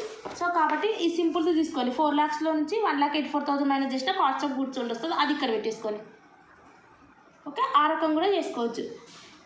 ఓకే, ఈ 4 lakhsలో నుంచి కాస్ట్ ఆఫ్ గూడ్స్ సోల్డ్ అంటే ఇంత పెద్ద ఫార్ములా కాకపోయినా ఇందులో నుంచి తీసుకోండి. ఇది ఇటు సైడ్ వస్తే ఇది అటు సైడ్, సేల్స్ నుంచి గ్రాస్ ప్రాఫిట్ మైనస్ చేయాలి, కాస్ట్ ఆఫ్ గూడ్స్ సోల్డ్ వస్తుంది, అది ఇక్కడ పెట్టుకోండి. ఆపరేటింగ్ ఎక్స్పెన్సెస్ ఇవి రెండు ప్లస్ చేస్తే ఆపరేటింగ్ కాస్ట్ వస్తుంది divided by net sales into 100. Next expenses ratio అన్నారు. సో ఎక్స్పెన్సెస్ రేషియో అంటే మనకి ఇక్కడ చూడండి, ఎక్స్పెన్సెస్ రేషియో అంటే ఓన్లీ ఎక్స్పెన్సెస్ రేషియో అంటే ఫార్ములా వచ్చేసి ఇక్కడ ఉంది కదా, ఏంది, item of expense divided by net sales into 100. So ఇక్కడ ఎక్స్పెన్సెస్ ఎన్ని ఉన్నాయి మనకు, అడ్మినిస్ట్రేటివ్ ఎక్స్పెన్సెస్ ఉన్నాయి, సెల్లింగ్ అండ్ డిస్ట్రిబ్యూషన్ ఎక్స్పెన్సెస్ ఉన్నాయి. సో రెండింటికి మీరు క్యాలిక్యులేషన్ చేయొచ్చు, ఏం లేదు. ఎక్స్పెన్స్ రేషియో అంటే ఈ ఎక్స్పెన్స్ అనేది మీద పెట్టుకోవాలి, రెండు ఉన్నాయి కాబట్టి administrative expenses divided by sales into 100. So administrative expenses అంటే 10,000 డివైడెడ్ బై సేల్స్ అంటే 4 lakhs into 100. Next selling and distribution expenses ratio calculate చేస్తే selling and distribution expenses divided by net sales into 100, 14,000 divided by 4 lakhs into 100. ఈ రకం calculation చేయాల్సి ఉంటుంది. Solvency ratio. So ఇవి కొన్ని ఇంకా నెక్స్ట్ సమ్స్ ఉన్నాయి, కానీ ఇవి అనేటివి మీరు మెయిన్ ఇవి కూడా ఏమంటారు కలిపి వస్తున్నాయి సమ్ములలో. సో కాబట్టి ఈ ఫార్ములాస్ సాల్వెన్సీ రేషియో ఫార్ములాస్ ఒకటి చెప్పలేదు కదా, ఈ ఫార్ములాస్ చెప్పుకుందాం. సో ఇవి చాలా ఈజీ. సాల్వెన్స్ అంటే డెబ్ట్ టు ఈక్విటీ అన్నారు. డెబ్ట్ టు ఈక్విటీ అంటే ఏంది, డెబ్ట్ టు ఈక్విటీ అని అర్థం. సో ఇందాక కూడా ఒకటి వచ్చింది కదా, నెట్వర్త్ టు డెప్ట్ అని వచ్చింది, నెట్వర్త్ డివైడెడ్ బై డెప్ట్ రాసినాం. ఇక్కడ సేమ్ ఏది ఉంటే అది రాసుకోవాలి. సో వీళ్ళు ఏమన్నారు, డెప్ట్ ఈక్విటీ అన్నది ఫస్ట్ డెప్ట్ ఉంది, తర్వాత ఈక్విటీ ఉంది. అంటే డెప్ట్ అంటే లాంగ్ టర్మ్ అప్పులు ఏమేమైతే తెచ్చుకుంటామో అవుట్ సైడర్ ఫండ్స్ అంటారు దీన్ని, లేదంటే లాంగ్ టర్మ్ డెప్ట్స్ అనుకోండి. డివైడెడ్ బై ఈక్విటీ అంటే ఈక్విటీ షేర్ హోల్డర్ ఫండ్స్. అది ఫిక్స్డ్ అసెట్ రేషియో అంటే ఏంటంటే ఫిక్స్డ్ అసెట్ మీద రాయండి, divided by capital employed. And next one వచ్చేసి interest coverage ratio. Interest coverage ratio అంటే ఏంటంటే, సో ఇక్కడ చూడండి, అంటే డిబెంచర్ హోల్డర్కి ఇంట్రెస్ట్ పే చేస్తారు. సో వాళ్ళ దగ్గర ప్రాఫిట్ ఉందా, మనకి ఇంట్రెస్ట్ అనేది కవరేజ్ చేసేంత కంపెనీలా అనేది చెక్ చేయడానికి ఇంట్రెస్ట్ కవరేజ్ రేషియో క్యాలిక్యులేట్ చేస్తారు. సో ఇక్కడ చూడండి, net profit before interest and tax. Interest debenture holder pay చేయకముందు ఎంత నెట్ ప్రాఫిట్ ఉంది, divided by fixed interest charges how much pay to the debenture holder. ఇది formula. Next proprietary ratio, equity ratio అంటే ఏంటంటే equity funds మీద proprietary funds, equity share హోల్డర్స్ని proprietors అంటారు, shareholders owners అంటారు. So equity share holder funds divided by total assets. And next one వచ్చేసి last one capital gearing ratio. Capital gearing ratio అంటే ఏంటంటే capital gearing ratio అంటే fixed interest bearing funds divided by equity share holder funds. So అంటే ఇక్కడ ఏం లేదు, capital అంటే ఎన్ని ఉంటాయి మనకు, ఈక్విటీ షేర్ హోల్డర్స్ ఉంటారు, ప్రిఫరెన్స్ ఉంటారు, డిబెంచర్లు ఉంటారు. సో ఇక్కడ ఫిక్స్డ్ ఇంట్రెస్ట్ బేరింగ్ ఫండ్స్ అంటే ఇంట్రెస్ట్ అనేది పే చేసేది, అంటే ఫిక్స్డ్గా ఇంట్రెస్ట్ కానీ డివిడెంట్ కానీ ఎవరికి పే చేస్తారు, డిబెంచర్ హోల్డర్లకు ప్రిఫరెన్స్ వాళ్ళకి పే చేస్తారు కదా, వాళ్ళు divided by equity share holder funds. So అలా ఫిక్స్డ్ ఇంట్రెస్ట్ బేరింగ్ ఫండ్స్ అంటే లాంగ్ టర్మ్ ఫిక్స్డ్గా ఇంట్రెస్ట్ ఎవరికి పే చేస్తారు, డిబెంచర్ వాళ్ళకి కదా, లాంగ్ టర్మ్ బ్యాంకు లోను వాళ్ళందరికీ ప్లస్ ప్రిఫరెన్స్ క్యాపిటల్కి. Next divided by equity share holder funds అంటే ఓన్లీ ఈక్విటీ క్యాపిటల్, వాళ్ళ రిజర్వ్స్ అండ్ సర్ప్లస్ అంటే మిగిలిన ప్రాఫిట్ మొత్తం కూడా ఈక్విటీ షేర్ హోల్డర్కే సంబంధించినది. కాబట్టి రిజర్వ్స్ అండ్ సర్ప్లస్ ఈక్విటీ క్యాపిటల్ని ఈక్విటీ షేర్ హోల్డర్ ఫండ్స్ అంటారు. సో ఇవి ఫార్ములాస్ ఓన్లీ ఇక్కడ మీకు ఏవైతే సమ్స్లో ప్రాబ్లమ్స్ అడుగుతున్నారో అవి మాత్రమే మెయిన్ అనేది రాయడం జరిగింది. ఓన్లీ 5 ఫార్ములాస్ మాత్రమే ఉంటాయి. డెప్ట్ ఈక్విటీ అంటే డెప్ట్ divided by equity, fixed asset అంటే fixed asset divided by capital employed, capital అంటే preference, equity, debenture. So interest coverage ratio అంటే సో ఇంట్రెస్ట్ యొక్క ఛార్జెస్ కింద ఉంటుంది, fixed interest charges. Net profit before interest and tax మీద ఉంటుంది. Proprietary equity అంటే equity share holder funds divided by total assets. Capital gearing ratio అంటే fixed interest bearing funds divided by equity share holder funds. So fixed interest bearing funds అంటే అందరు వస్తే, equity share holder అంటే only equity వాళ్ళ యొక్క reserves and surplus వస్తాయి. So ఈ ఒక్కటి మాత్రమే గుర్తుపెట్టుకోవాలి. మిగిలినవన్నీ కూడా మనము ఈజీగా కూడా అక్కడ ఉన్న దాంట్లోనే ఉంటుంది. ఇవి మాత్రమే కొంచెం డిఫరెంట్గా ఉన్నాయి. ఒక్కటి గుర్తుపెట్టుకోండి, ఒక 5. అండ్ సమ్ చూద్దాం. వీళ్ళు ఏమన్నారంటే from the following particulars prepare the balance sheet prepare చేయమన్నారు. బ్యాలెన్స్ షీట్లో ఏముంటాయి? Current assets, it side liabilities, amount, assets, amount కదా. So balance sheet proforma. So ఈ రకంగా ఉంటుంది చూడండి, లయబిలిటీస్, అమౌంట్, అసెట్స్, అమౌంట్. ఇది balance sheet. Okay, balance sheet prepare చేయమన్నారు. Liabilities, amount, assets, amount. ఇందులో ఏమిటో లయబిలిటీస్, కరెంట్ లయబిలిటీస్ అంటే current liabilities, long term liabilities ఉంటాయి. సో ఇందులో వచ్చేసి మనకు ఫిక్స్డ్ అసెట్స్, కరెంట్ అసెట్స్ ఉంటాయి. ఇక్కడేమో long term assets, current assets ఉంటాయి. ఇక్కడ long term liabilities, current liabilities ఉంటాయి. ఇది మెయిన్. సో అవి అనేది మనం కనిపెట్టి ఇక్కడ రాసి క్యాలిక్యులేట్ చేసి ఇక్కడ రాసి దీన్ని బ్యాలెన్స్ చేయాల్సి ఉంటుంది. సో ఇక్కడ మనం చూద్దాం. వీళ్ళు ఏమి ఇచ్చారంటే sales divided by total assets 3.0. ఎప్పుడైనా గుర్తుపెట్టుకోండి, వీళ్ళు ఇక్కడ ఏమి ఇచ్చారంటే sales divided by total assets equal to 3.0 అంటే అర్థం ఏంటంటే sales divided by total assets అని అర్థం. Sales divided by total assets equal to 3.0 ఇచ్చినారని అర్థం. అర్థమైనా? సో సేల్స్ ఎంత ఇచ్చినారు? వీళ్ళు ఇచ్చినారు 36 lakhs. ఆ 36 lakhs ఇక్కడ పెట్టుకోవాలా, పెట్టుకొని divided by total assets equal to 3.0. So ఇది అనేది ఇప్పుడు నెక్స్ట్ మనం ఏం చేయాలి? ఇది అనేది ఇటు తేవాలి. సో చేస్తే చూడండి, అదో 36 lakhs డివైడెడ్ బై 3 అవుతుంది. సో చేస్తే మనకు టోటల్ అసెట్స్ వస్తుంది. ఇది అటు సైడ్ పోయింది అనుకో, 3 ఇటు సైడ్ వచ్చింది అనుకో, 36 lakhs డివైడెడ్ బై 3 చేస్తే ఎంత? టోటల్ అసెట్స్ వస్తుంది. ఆ రకంగా మనం ఫస్ట్ టోటల్ అసెట్స్ అనేది 2 lakhs క్యాలిక్యులేట్. ఆ రకంగా ఒక బ్యాలెన్స్ షీట్లో ఉన్నటువంటి total assets, total liabilities, current assets, current liabilities, long term liabilities, fixed assets ఇవన్నీ మనం క్యాలిక్యులేషన్ చేసి బ్యాలెన్స్ షీట్ ప్రిపేర్ చేయాల్సి ఉంటుంది. ఫస్ట్ వన్ అయిపోయింది. Next sales divided by fixed assets 5.0. So sales divided by అంటే సింపుల్, సేల్స్ డివైడ్ వాళ్ళు ఇచ్చిన divided by fixed assets equal to 5.0 అని పెట్టుకోవాలి మనము. 5.0 అంటే 5 అని అర్థం. సో సేల్స్ అంటే ఎంత ఇచ్చినారు? వీళ్ళు ఇచ్చిన 36 lakhs. ఇక్కడ సేల్స్ పెట్టుకున్నాం అనుకో 36 lakhs, అదో 36 lakhs divided by fixed assets equal to 5.0. So next ఏమైపోతుంది? ఇది ఇటు సైడ్ వెళ్ళిపోతుంది, ఇది అటు సైడ్ వెళ్ళిపోతుంది. అప్పుడు 36 lakhs డివైడెడ్ బై 5 చేస్తే ఫిక్స్డ్ వచ్చేసి 7,20,000 వస్తాయి. అండ్ నెక్స్ట్ వన్ వచ్చేసి sales divided by current assets equal to 7.5. So sales divided by current assets పెట్టుకుంటే ఇక్కడ చూడండి, sales divided by current assets equal to 7.5. So ఈ రకంగా సేల్స్ అంటే ఎంత? 36 lakhs. Okay, 36 lakhs divided by current assets equal to 7.5. So ఇది అనేది ఇటు సైడ్ వస్తే 36 lakhs డివైడెడ్ బై 7.5 వస్తుంది. అప్పుడు కరెంట్ అసెట్స్ వస్తుంది 4,80,000. నెక్స్ట్ వీళ్ళు ఏమన్నారు? సేల్స్ ఇన్వెంటరీస్ 20 అన్నారు. చూడండి, సేల్స్ ఇన్వెంటరీస్ అంటే కూడా అదే, sales divided by inventory equal to 20. So ఇక్కడ మనకు సేల్స్ ఇచ్చినారు, ఆ సేల్ అమౌంట్ డివైడెడ్ బై 20, ఇది అటు సైడ్ పోతుంది, ఇది ఇటు సైడ్ వస్తుంది. సేల్స్ ఆ అమౌంట్ డివైడెడ్ బై 20 చేస్తే, సో ఆ అమౌంట్ డివైడెడ్ బై 20 చేస్తే మనకి ఇన్వెంటరీ వస్తుంది. నెక్స్ట్ వన్ వచ్చేసి సేల్స్ డివైడెడ్ బై డేటార్ ఇచ్చారు, సేల్స్ డివైడెడ్ బై డేటార్ అయ్యేలా సేల్స్ వచ్చి కాబట్టి ఇందులోంచి డేటార్ తీయండి. అండ్ నెక్స్ట్ వన్ వచ్చేసి కరెంట్ రేషియో. ఇక్కడ చూడండి, కరెంట్ రేషియో 2.0 వాళ్ళు ఇచ్చారు. సో కరెంట్ రేషియో ఫార్ములా ఏంటి? Current assets divided by current liabilities. So current asset చూడండి, అదో 2.0 ఇచ్చారు. Current assets equal to current assets divide current ratio ఎంత? 2 వాళ్ళు ఇచ్చారు. 2 equal to current assets divide by current liabilities. And next one వచ్చేసి ఇక్కడ చూడండి, కరెంట్ అసెట్స్ అనేది ఇక్కడ మనం క్యాలిక్యులేషన్ చేసాం కదా. సో కరెంట్ అసెట్స్ ఇక్కడ okay, sales divided by current assets అనేది 4,80,000. ఆ కరెంట్ అసెట్స్ ఇక్కడ రాసుకోవాలి. సో మనం ఇక్కడ మాత్రమే కాదు చూసేది, ఒక్కోసారి ఇక్కడ ఇవ్వకపోవచ్చు, ఇక్కడ మనకి ఏదో ఒకటి తెలిస్తే ఒకటి బయటికి తీయొచ్చు. కరెంట్ అసెట్స్ తెలియదు, కరెంట్ లయబిలిటీ తెలియదు, దానికి సంబంధించిన ఇన్ఫర్మేషన్ ఇవ్వలేదంటే మనం ఏమైనా క్యాలిక్యులేషన్ చేసినాము, అందులో ఉందేమో వాల్యూ అనేది మనం చెక్ చేసుకోవాలి. చెక్ చేసుకుంటే ఇక్కడ కరెంట్ అసెట్స్ 4,80,000 మనం క్యాలిక్యులేట్ చేసినాం. ఆ కరెంట్ అసెట్స్ ఇక్కడ పెడితే అప్పుడు కరెంట్ లయబిలిటీ వస్తుంది. ఎలా వస్తుంది? సో ఇది అనేది ఇటు వస్తే 4,80,000 డివైడెడ్ బై 2 క్యాలిక్యులేట్ చేస్తే 2,40,000 కరెంట్ లయబిలిటీ వస్తుంది. అండ్ నెక్స్ట్ వన్ వీళ్ళు ఏమన్నా total assets divided by net worth equal to 2.5. So total assets divided by net worth equal to 2.5. And total assets already మనం ఇక్కడ ఇవ్వలేదు, కానీ ఆల్రెడీ మనం క్యాలిక్యులేట్ చేసిన 12 lakhs, అది పెడితే మనకు నెట్ వర్త్ వచ్చేస్తుంది. సో ఆ రకంగా నెక్స్ట్ వన్ డెప్ట్ ఈక్విటీ 1.0, అంటే డెప్ట్ divided by equity equal to 1. So next one వచ్చేసి ఇక్కడ మనం డెప్ట్ డివైడెడ్ బై ఈక్విటీ అంటే ఇక్కడ మనకి ఏమైనా ఇన్ఫర్మేషన్ ఇచ్చినారో అని చూస్తే ఇక్కడ అసెట్స్ది, ఇదేమో fixed assets, current assets, inventories. And next one వచ్చేసి ఇక్కడ డెటార్స్, కరెంట్ ఇది. ఇక్కడ క్వశ్చన్ చూస్తే మనకి ఇక్కడ చూడండి డెప్ట్ డివైడెడ్ బై ఈక్విటీ. సో ఇక్కడ మనకి ఇన్ఫర్మేషన్ చూస్తే ఈక్విటీ అంటే అర్థం ఏంటంటే ఇక్కడ చూడండి, ఈక్విటీ అంటే టోటల్ నెట్వర్త్ అని అర్థం.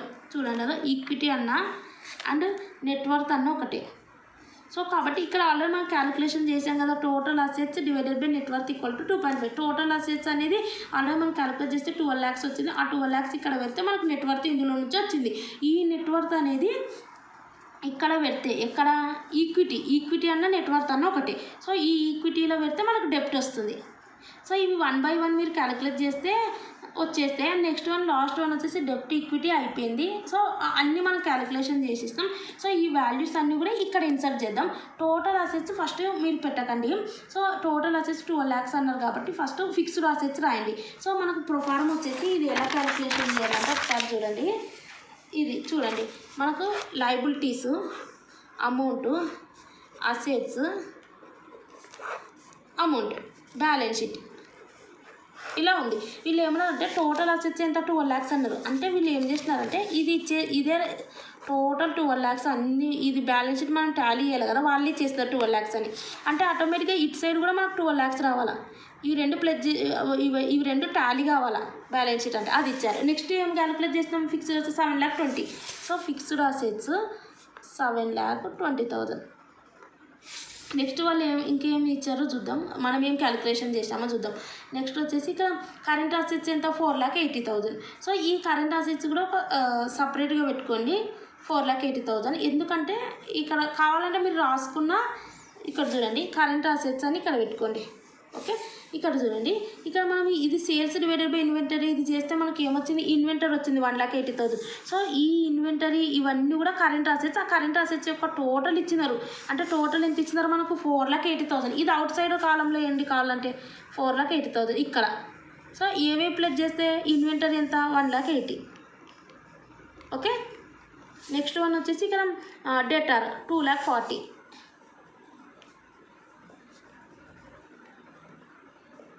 నెక్స్ట్ వన్ వచ్చేసి కరెంట్ లయబిలిటీస్ 2,40,000. సో కరెంట్ లయబిలిటీస్కి సంబంధించినవి ఇక్కడ చూస్తే కరెంట్ లయబిలిటీస్ ఇక్కడ అండ్ 2,40,000 అవుటర్ కాలంలో వేయండి. అండ్ నెక్స్ట్ వన్ వచ్చేసి ఇక్కడ చూడండి total assets divided by net worth అంటే ఇందులో నెట్ వర్త్ అనేది 4,80,000 అంటే ఈక్విటీ. సో ఈక్విటీ ఇవన్నీ కూడా నెట్ వర్త్ ఇవన్నీ కూడా మనకు liabilities, preference share capital, equity share capital, డిబెంచర్లు, బ్యాంక్ లోన్ ఫ్రమ్ బ్యాంక్, ఇవన్నీ కూడా ఈ 4,80,000. అండ్ నెక్స్ట్ వన్ వచ్చేసి సో నెట్ వర్త్ అంటే ఈక్విటీ కాబట్టి సో ఈక్విటీ అన్నీ కూడా ఇక్కడ వస్తాయని చెప్పాను కదా, ఈక్విటీ, ప్రిఫరెన్స్, డిబెంచర్లు, బ్యాంక్ లోన్స్, కరెంట్ లయబిలిటీస్ అన్ని లయబిలిటీస్ సైడ్ వస్తాయి. సో ఇక్కడేమో ఫిక్స్డ్ అసెట్స్, కరెంట్ లయబిలిటీస్ ఇటు సైడ్ వస్తాయి. సో ఇది నెట్ వర్త్ అంటే ఈక్విటీ కాబట్టి ఇటు సైడ్ వచ్చింది. అండ్ నెక్స్ట్ వన్ మనము ఈ ఈక్విటీ అంటే నెట్ వర్త్ కాబట్టి అండ్ ఈ నెట్ వర్త్ అమౌంట్ ఈక్విటీ ప్లేస్లో పెట్టుకుంటే మనకి ఇందులో నుంచి డెప్ట్, లాంగ్ టర్మ్ డెప్ట్ వచ్చింది. డెప్ట్ అంటే డిబెంచర్. సో ఇక్కడనే మనకు వస్తుంది డెప్ట్. సో ఇవన్నీ అప్పులు 4,80,000. సో అప్పులు ఇవన్నీ కూడా ఇటు సైడే లయబిలిటీ సైడే వస్తాయి. అండ్ నెక్స్ట్ వన్ వచ్చేసి ఇంకా మనకు అన్నీ అయిపోయాయి. సో లాస్ట్ వన్ డెప్ట్ ఈక్విటీనే ఇక్కడ చూడండి. So డెప్ట్ equity net worth amount ఇక్కడ వేసి డెప్ట్ కనుక్కున్నాం. సో వాటికి సంబంధించినవి అన్నీ కూడా మనం అమౌంట్ లెటర్ వేస్తే ఈ 3 ప్లస్ చేస్తేనేమో 12 lakhs అయింది. అండ్ నెక్స్ట్ వన్ వచ్చేసి ఈ 7,20,000, 4,80,000 ఈ రెండు ప్లస్ చేస్తేనేమో 12 lakhs అయింది. కానీ ఇక్కడ ఈ 4,80,000 ఎలా వచ్చింది, కరెంట్ అసెట్స్ ప్లస్ చేయడం వల్ల వచ్చింది. కరెంట్ అసెట్స్ చూస్తే ఇక్కడ మన కరెంట్ లయబిలిటీస్ డైరెక్ట్ అవుటర్ కాలంలో ఎందుకు వేసినంటే క్రెడిటార్స్, బిల్స్ పేబుల్ అట్లా ఏం లేవు. కానీ వీటికి సంబంధించిన ఇన్వెంటరీ ఇవన్నీ మనం క్యాలిక్యులేషన్ చేసాం కాబట్టి, లేదంటే మీరు ఇవన్నీ వేయకుండా కరెంట్ అసెట్స్ అని డైరెక్ట్ అవుట్ సైడ్ కాలంలో 4,80,000 వేయండి. లేదు నేను వీటికి సంబంధించినవి కూడా ఇవి క్యాలిక్యులేషన్ చేసా కదా, ఇవి కూడా ఎంటర్ చేయాలంటే ఇవి ప్లస్ చేస్తే మీకు 4,80,000 అమౌంట్ రావాలా. సో కానీ ఇవి రెండు ప్లస్ చేస్తే మనకు 1,80,000 అండ్ 2,40,000 ప్లస్ చేస్తే 4,20,000 వచ్చింది.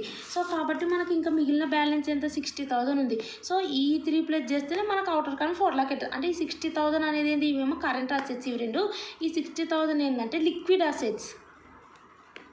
ఓకే, ఈ 3 ప్లస్ చేస్తే ఇది వచ్చేసింది. ఈ రకం మీరు బ్యాలెన్స్ షీట్ అనేది ప్రిపేర్ చేయవలసి ఉంటుంది. లేదు ఇది ఎందుకు అంతా అని కరెంట్ అసెట్స్ అని ఇది ఎంటర్ చేయండి, వాటికి సంబంధించినవి ఎంటర్ చేసుకోకుండా ఉంటే సరిపోతుంది.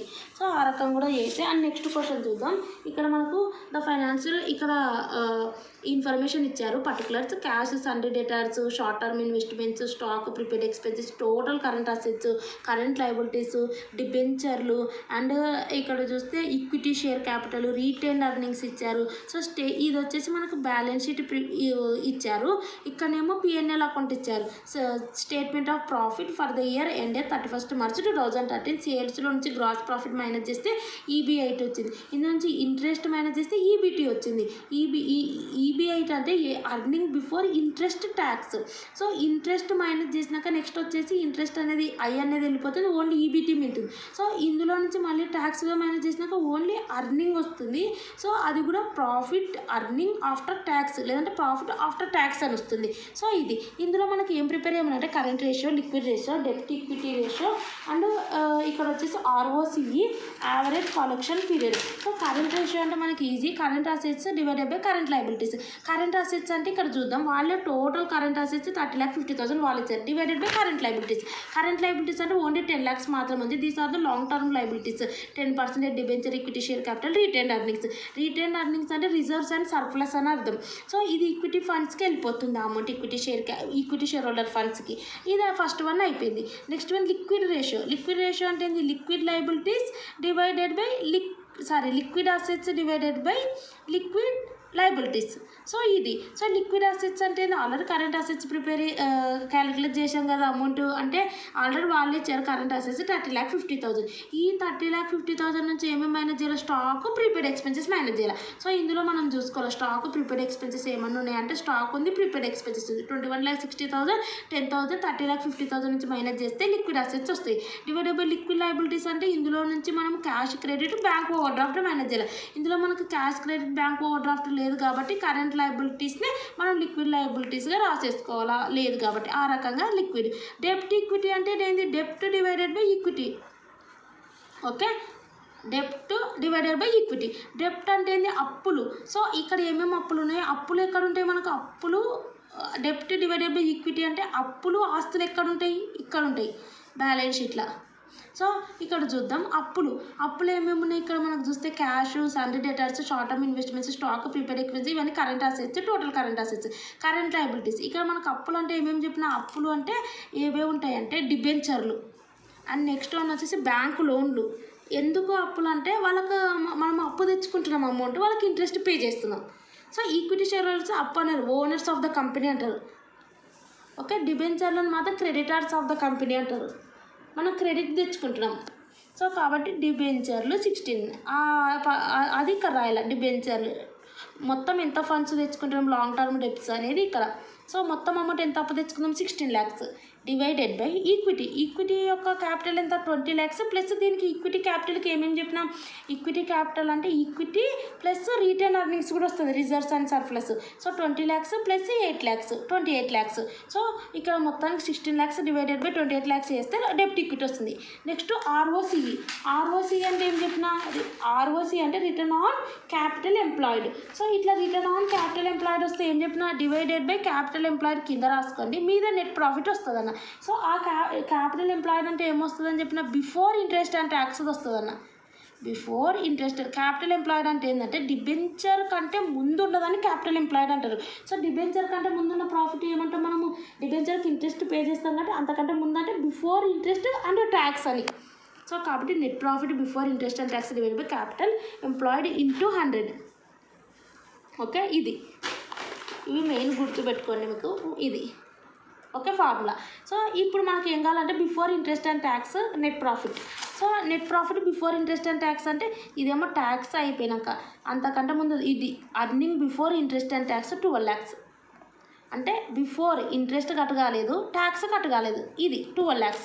ఈ 12 lakhs divided by capital employed అంటే ఏమేమి వస్తాయన్న అన్నీ వస్తాయన్న ఈక్విటీ క్యాపిటల్ ప్రిఫరెన్స్ క్యాపిటల్ డిబెంచర్లు వస్తాయన్న సో ఇక్కడ చూస్తే ఏమేమి ఉన్నాయి చూస్తే 16 lakhs ఉంది 20 lakhs ఉంది 8 lakhs ఉంది సో ఈక్విటీ క్యాపిటల్ అంటే ఇవి రెండు ప్లస్ చేస్తే equity capital reserves and surplus equity capital ఇవి రెండు డిబెంచర్లు అంటే ఏమేమన్నా డిబెంచర్లు బ్యాంకు లోన్లు ఏమన్నా ఉంటే అవన్నీ కూడా వస్తాయి డిబెంచర్లు అప్పులు తెచ్చుకునేవి సో ఈ 3 ప్లస్ చేస్తే క్యాపిటల్ ఎంప్లాయిడ్ వస్తుంది ఓకే అది ఇక్కడ పెట్టుకోవాలా ఈ 3 ప్లస్ చేస్తే ఎంత వస్తుందంటే 16 lakhs అంటే ఇక్కడ మనకు 36 అండ్ మొత్తం కలిపి 42 సో ఇవి ఈ 3 ప్లస్ చేస్తే మనకు ఎంత వస్తుంది ఇక్కడ చూడండి ఇక్కడ రిటర్న్ ఆన్ క్యాపిటల్ ఇక్కడ 44 వస్తుంది ఓకే 44 వస్తుంది ఈ 3 ప్లస్ చేస్తే ఇదేమో డిబెంచర్లది ఇవి రెండు ఈక్విటీది ప్లస్ చేస్తే 44 వస్తుంది 12 lakhs అంటే నెట్ ఈబీఐటీది డివైడెడ్ బై ఇది క్యాపిటల్ ఎంప్లాయిడ్ ఇంటూ 100 చేస్తే ఇది వస్తుంది అండ్ లాస్ట్ వన్ వీళ్ళు ఏమన్నారంటే యావరేజ్ కలెక్షన్ పీరియడ్ అంటే ఏంటంటే ఇక్కడ మనకి వేటికి సంబంధించినది ఉంది సేల్స్కి సంబంధించినది ఉంది సేల్స్లో నుంచి ఇంత కాస్ట్ మైనస్ చేస్తే ఇంత ప్రాఫిట్ వచ్చింది before interest before tax and interest cut అయ్యాక ఇంత ఉంది అండ్ ట్యాక్స్ కట్ అయ్యాక లాస్ట్కి ఇంత ఉంది అన్నారు సో ఇక్కడ సేల్స్కి సంబంధించిన ఇన్ఫర్మేషన్ ఇచ్చినారు సో అంటే అర్థమైంది ఈ యావరేజ్ కలెక్షన్ పీరియడ్ అంటే ఏంటంటే సో కలెక్షన్ ఎప్పుడు చేసుకుంటాం మనం క్రెడిట్ సేల్స్ చేసినప్పుడు మనం కలెక్షన్ చేసుకుంటాం యావరేజ్ కలెక్షన్ పీరియడ్ మనం ఎంత అలౌట్ చేస్తున్నాం సో పర్సన్స్కి అని అర్థము సో కాబట్టి యావరేజ్ కలెక్షన్ పీరియడ్ అంటే అర్థం ఏంటంటే డెటార్ టర్న్ ఓవర్ రేషియో అని అర్థం డెటార్ అంటే రిసీవబుల్ పర్సన్స్ యొక్క ఏమంటారు వాళ్ళకి ఎంత టైం అనేది మనం పెడుతున్నాం అనేది debtor turn over ratio so debtor turn over ratio అంటే ఇది ఒక్కదానికి ఏం చెప్పినా ఇది అనేది మీద పెట్టుకోమన్నా ఇది అనేది మనకి ఇది క్రెడిట్ సేల్స్ మీద ఇస్తున్నాం కాబట్టి అప్పుడే కదా డెటార్స్ వచ్చేది so credit sales into number of months పెట్టుకున్నాం ఈ ఫార్ములా రాసుకున్నాం ఫస్ట్ మనం ఇక్కడ total debtors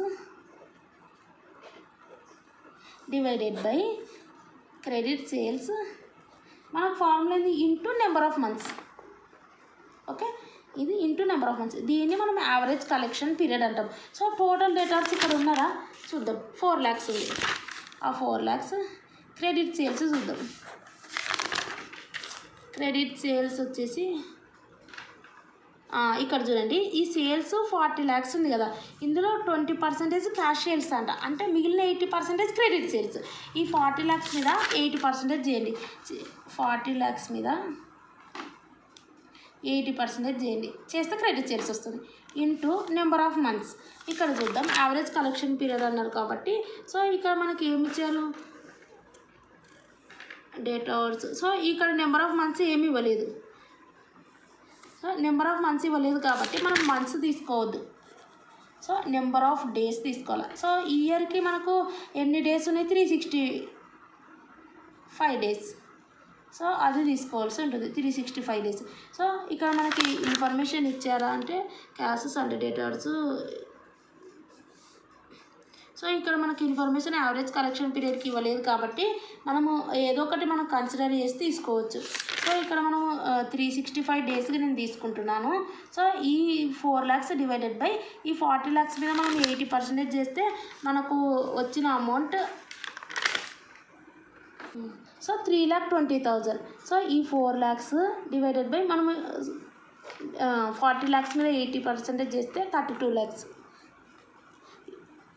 into 365 days so 365 days మనం ఇక్కడ చూడు ఈ assumed number of days in year as 360 డేస్గా తీసుకున్నారు సో మనం 365 డేస్గా తీసుకున్నాం సో ఏదో ఒక డేస్గా మనం తీసుకొని లేదంటే మంత్స్గా కూడా తీసుకోవచ్చు ఇంటూ 12 months సో కానీ వీళ్ళు యావరేజ్ కలెక్షన్ పీరియడ్ అన్నారు కాబట్టి డేస్గా తీసుకోండి ఓకే ఇది అండ్ నెక్స్ట్ క్వశ్చన్ చూద్దాం debtor velocity stock velocity creditor velocity ఇచ్చారు సో అంటే ఏంది ఇక్కడ మనకు నెంబర్ ఆఫ్ డేస్ ఇచ్చారు నెంబర్ ఆఫ్ మంత్స్ ఇప్పుడు డెటార్ టర్న్ ఓవర్ రేషియోలో ఉండే సో అవి ఇచ్చారు 382 అండ్ వచ్చేసి గ్రాస్ ప్రాఫిట్ రేషియో 25% ఇచ్చారు గ్రాస్ ప్రాఫిట్ వచ్చేసి 4 lakhs అంట closing stock 10,000 above the opening stock అంటే 10,000 ఎక్కువ ఉంటుంది క్లోజింగ్ స్టాక్ ఇచ్చారు బిల్స్ రిసీవబుల్ అమౌంట్ ఇచ్చారు బిల్స్ పేబుల్ అమౌంట్ ఇచ్చారు వీళ్ళు ఏం క్యాలిక్యులేట్ చేయమంటారు sales sundry డేటార్స్ closing stock sundry creditors calculate చేయమంటారు సో వీళ్ళు ఈ రకం క్యాలిక్యులేట్ చేయమన్నప్పుడు ఒకసారి ఇక్కడ చూడండి వీళ్ళు మనకి ఏమి ఇచ్చారు డెటార్ వెలాసిటీ 3 months ఇచ్చారు ఫస్ట్ వాళ్ళు ఏమి ఇచ్చారో అది రాసుకుందాం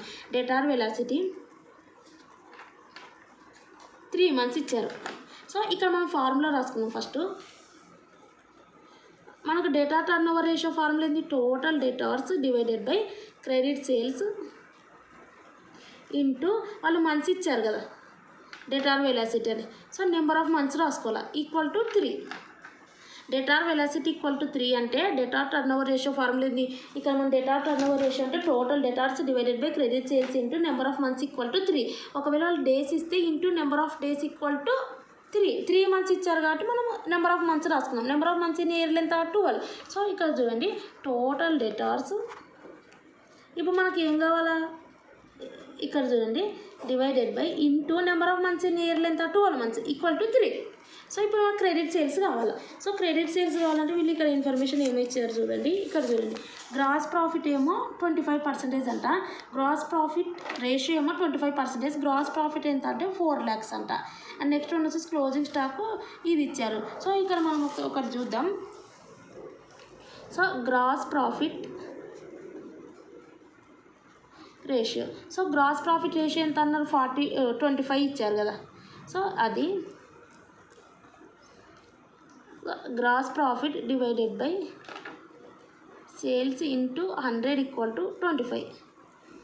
సో ఇక్కడ మనం చూస్తే ఇక్కడ చూడండి వీళ్ళు మనకి ఇక్కడ క్రెడిట్ సేల్స్ కావాలి, క్రెడిట్ సేల్స్ లేవు కాబట్టి గ్రాస్ ప్రాఫిట్లోనే కదా మనకు సేల్స్ ఉండేది. సో కాబట్టి గ్రాస్ ప్రాఫిట్ ఈక్వల్ టు 25% ఇచ్చారు, gross profit ratio equal to 25, gross profit divided by net sales into 100 equal to 25 అని అర్థం. సో ఆ రకంగా రాసుకొని నెక్స్ట్ గ్రాస్ ప్రాఫిట్ వాళ్ళు ఇచ్చారు చూడండి 4 lakhs.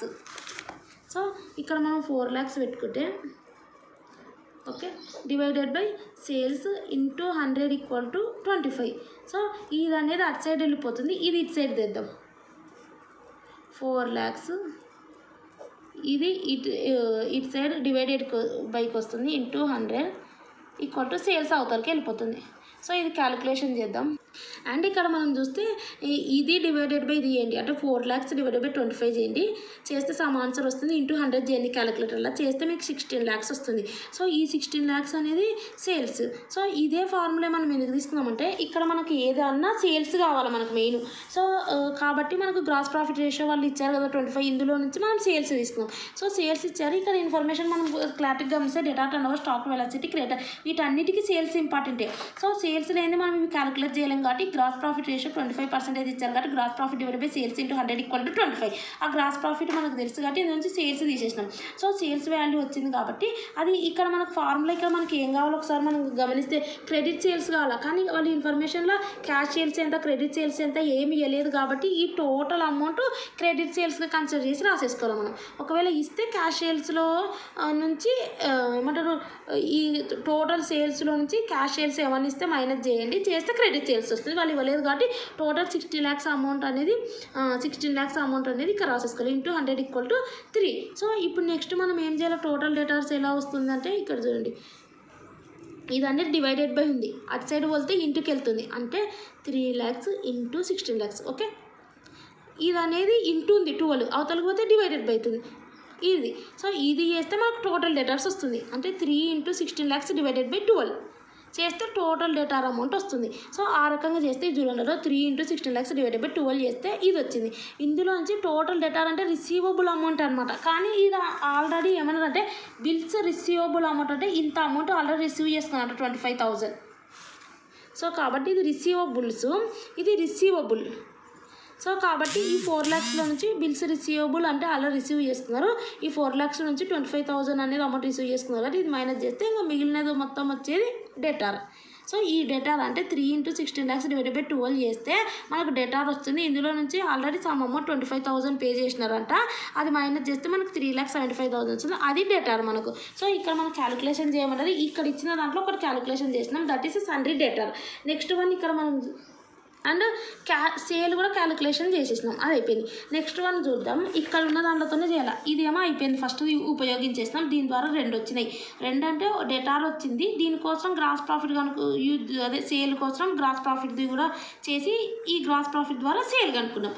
సో ఇది అయిపోయింది, ఇది అయిపోయింది. Next stock velocity creditor velocity ఉంది. సో నెక్స్ట్ క్రెడిటార్ వెలాసిటీ కూడా.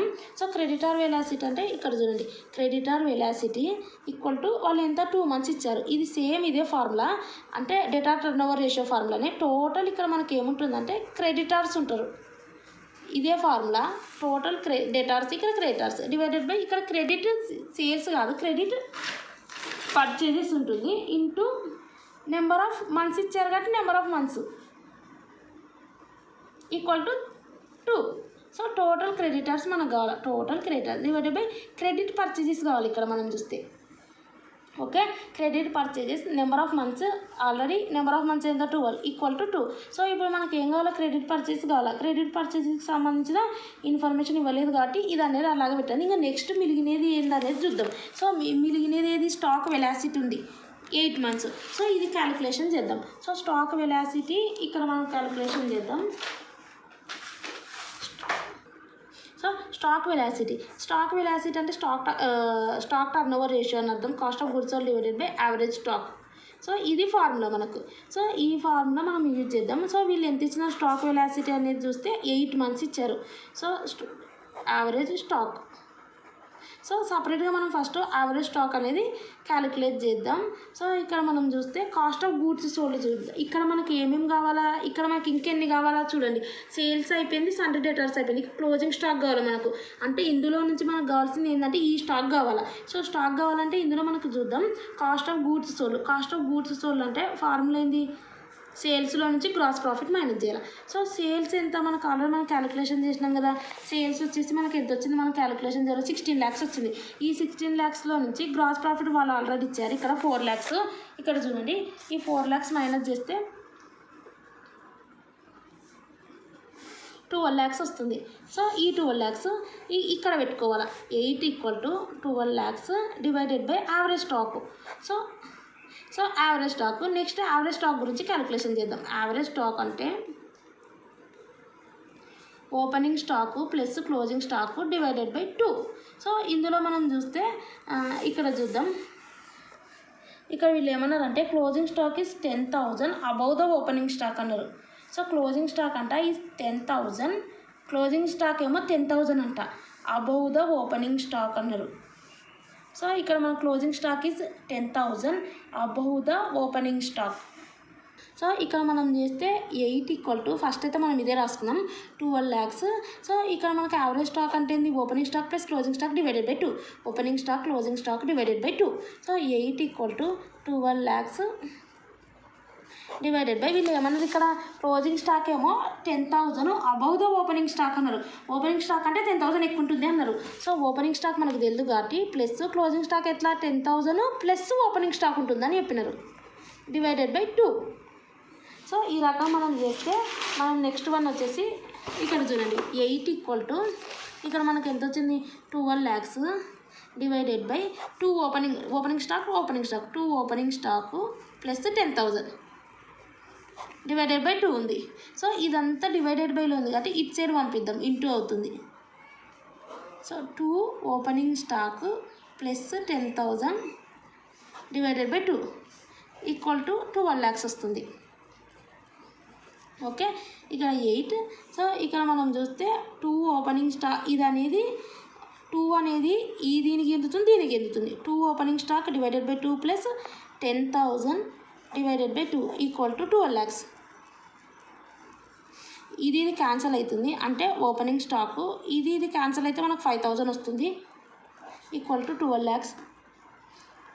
అండ్ నెక్స్ట్ వన్ వచ్చేసి సో ఓపెనింగ్ స్టాకు ప్లస్ 5,000 ఇది 8 ఉంది అటు సైడ్ పోతే డివైడెడ్ బై అవుతుంది అంటే 12 lakhs డివైడెడ్ బై 8. సో ఆ రకంగా క్యాలిక్యులేట్ చేస్తే మనకు 1,50,000 వస్తుంది. ఇదేమో ఓపెనింగ్ స్టాకు ప్లస్ 5,000. ఓకే ఇప్పుడు నెక్స్ట్ మనకు ఓపెనింగ్ స్టాక్ కావాలి కాబట్టి ఇది అనేది అటు సైడ్ పంపిస్తే 1,50,000లో నుంచి 5,000 మైనస్ చేయాలి.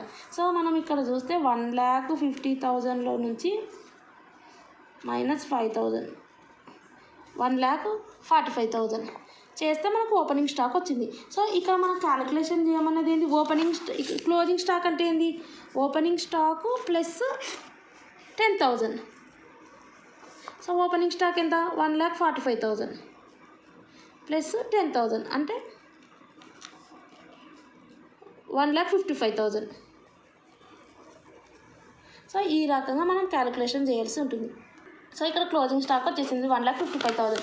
అండ్ నెక్స్ట్ వీళ్ళు ఏమన్నారంటే క్లోజింగ్ స్టాక్ అయింది సండే క్రెడిటర్స్ క్యాలిక్యులేట్ చేయాలి. ఇక్కడ మనకి ఏం కావాలో క్రెడిట్ పర్చేసెస్ కావాలా. సో క్రెడిట్ పర్చేసెస్ కావాలంటే మనం ఫస్ట్ అండ్ ఫార్మస్ట్ ఏం చేయాలంటే మన క్రెడిట్ పర్చేస్తో కనెక్షన్ ఉన్నది ఇది కాస్ట్ ఆఫ్ గూడ్స్ చూడాలంటే ఓపెనింగ్ స్టాక్ ఇదే ఎందుకు చేయాలంటే ఇందులోనే పర్చేసెస్ ఉంది. ఎందుకంటే మనకి ఏ రకంగా చేసినా ఈ రకంగా చేసినా మనకు వస్తలేదు. ఓన్లీ ఇక్కడ క్లోజింగ్ స్టాక్ అమౌంట్ వచ్చింది. ఈ రకంగా మనం ఇక్కడ నుంచి ఫినిష్ చేసి ఇక్కడ చేస్తే cost of goods sold divided by average stock అంటే 80 మంత్స్ది. Cost of goods sold divided by average stock. Cost of goods అంటే సేల్స్ వచ్చి గ్రాస్ ప్రాఫిట్ చేస్తే వస్తుంది. యావరేజ్ స్టాక్ అంటే opening stock plus closing stock divided by 2. Opening stock plus closing stock అంటే 10,000 plus opening stock. ఈ రకంగా మనం దీన్ని క్యాలిక్యులేషన్ చేసి ఈ రకంగా చేస్తే ఇందులో నుంచి ఓపెనింగ్ స్టాక్ వచ్చింది. క్లోజింగ్ స్టాక్ అంటే ఓపెనింగ్ స్టాక్ ప్లస్ 10,000. ఆ రకంగా చేస్తే క్లోజింగ్ స్టాక్ 1,55,000 వచ్చింది. ఈ రకంగా చూసినా మనకు పర్చేజెస్ వస్తలేదు. సో పర్చేజెస్ రావాలంటే మనకు ఒకటే ఉన్నది ఒకటే ఆధారం. పర్చేజెస్ దేని కనెక్షన్ ఉంది ఫార్ములాకి ఇది ఒక్క దాంట్లోనే పర్చేజెస్ అని ఉంది. Cost of goods sold equal to opening stock plus purchases plus manufacturing expenses minus closing stock అనమాట. సో ఆ ఫార్ములా రాసుకున్నాం. ఆ ఫార్ములా రాసుకుంటే cost of goods sold equal to opening stock plus purchases manufacturing expenses అటువంటివి ఏమీ ఇవ్వలేదు కాబట్టి minus closing stock. So ఇందులో మన cost of goods sold already మనం ఇక్కడ కనుక్కున్నాం కదా. Cost of goods sold divided by average stock అంటే కాస్ట్ ఆఫ్ గూడ్స్ సోల్డ్ అంటే సేల్స్ మైనస్ గ్రాస్ ప్రాఫిట్ చేస్తే 12 lakhs వచ్చింది. ఆ 12 lakhs equal to opening stock అంటే మనం క్యాలిక్యులేట్ చేసిన ఓపెనింగ్ స్టాక్ ఎంత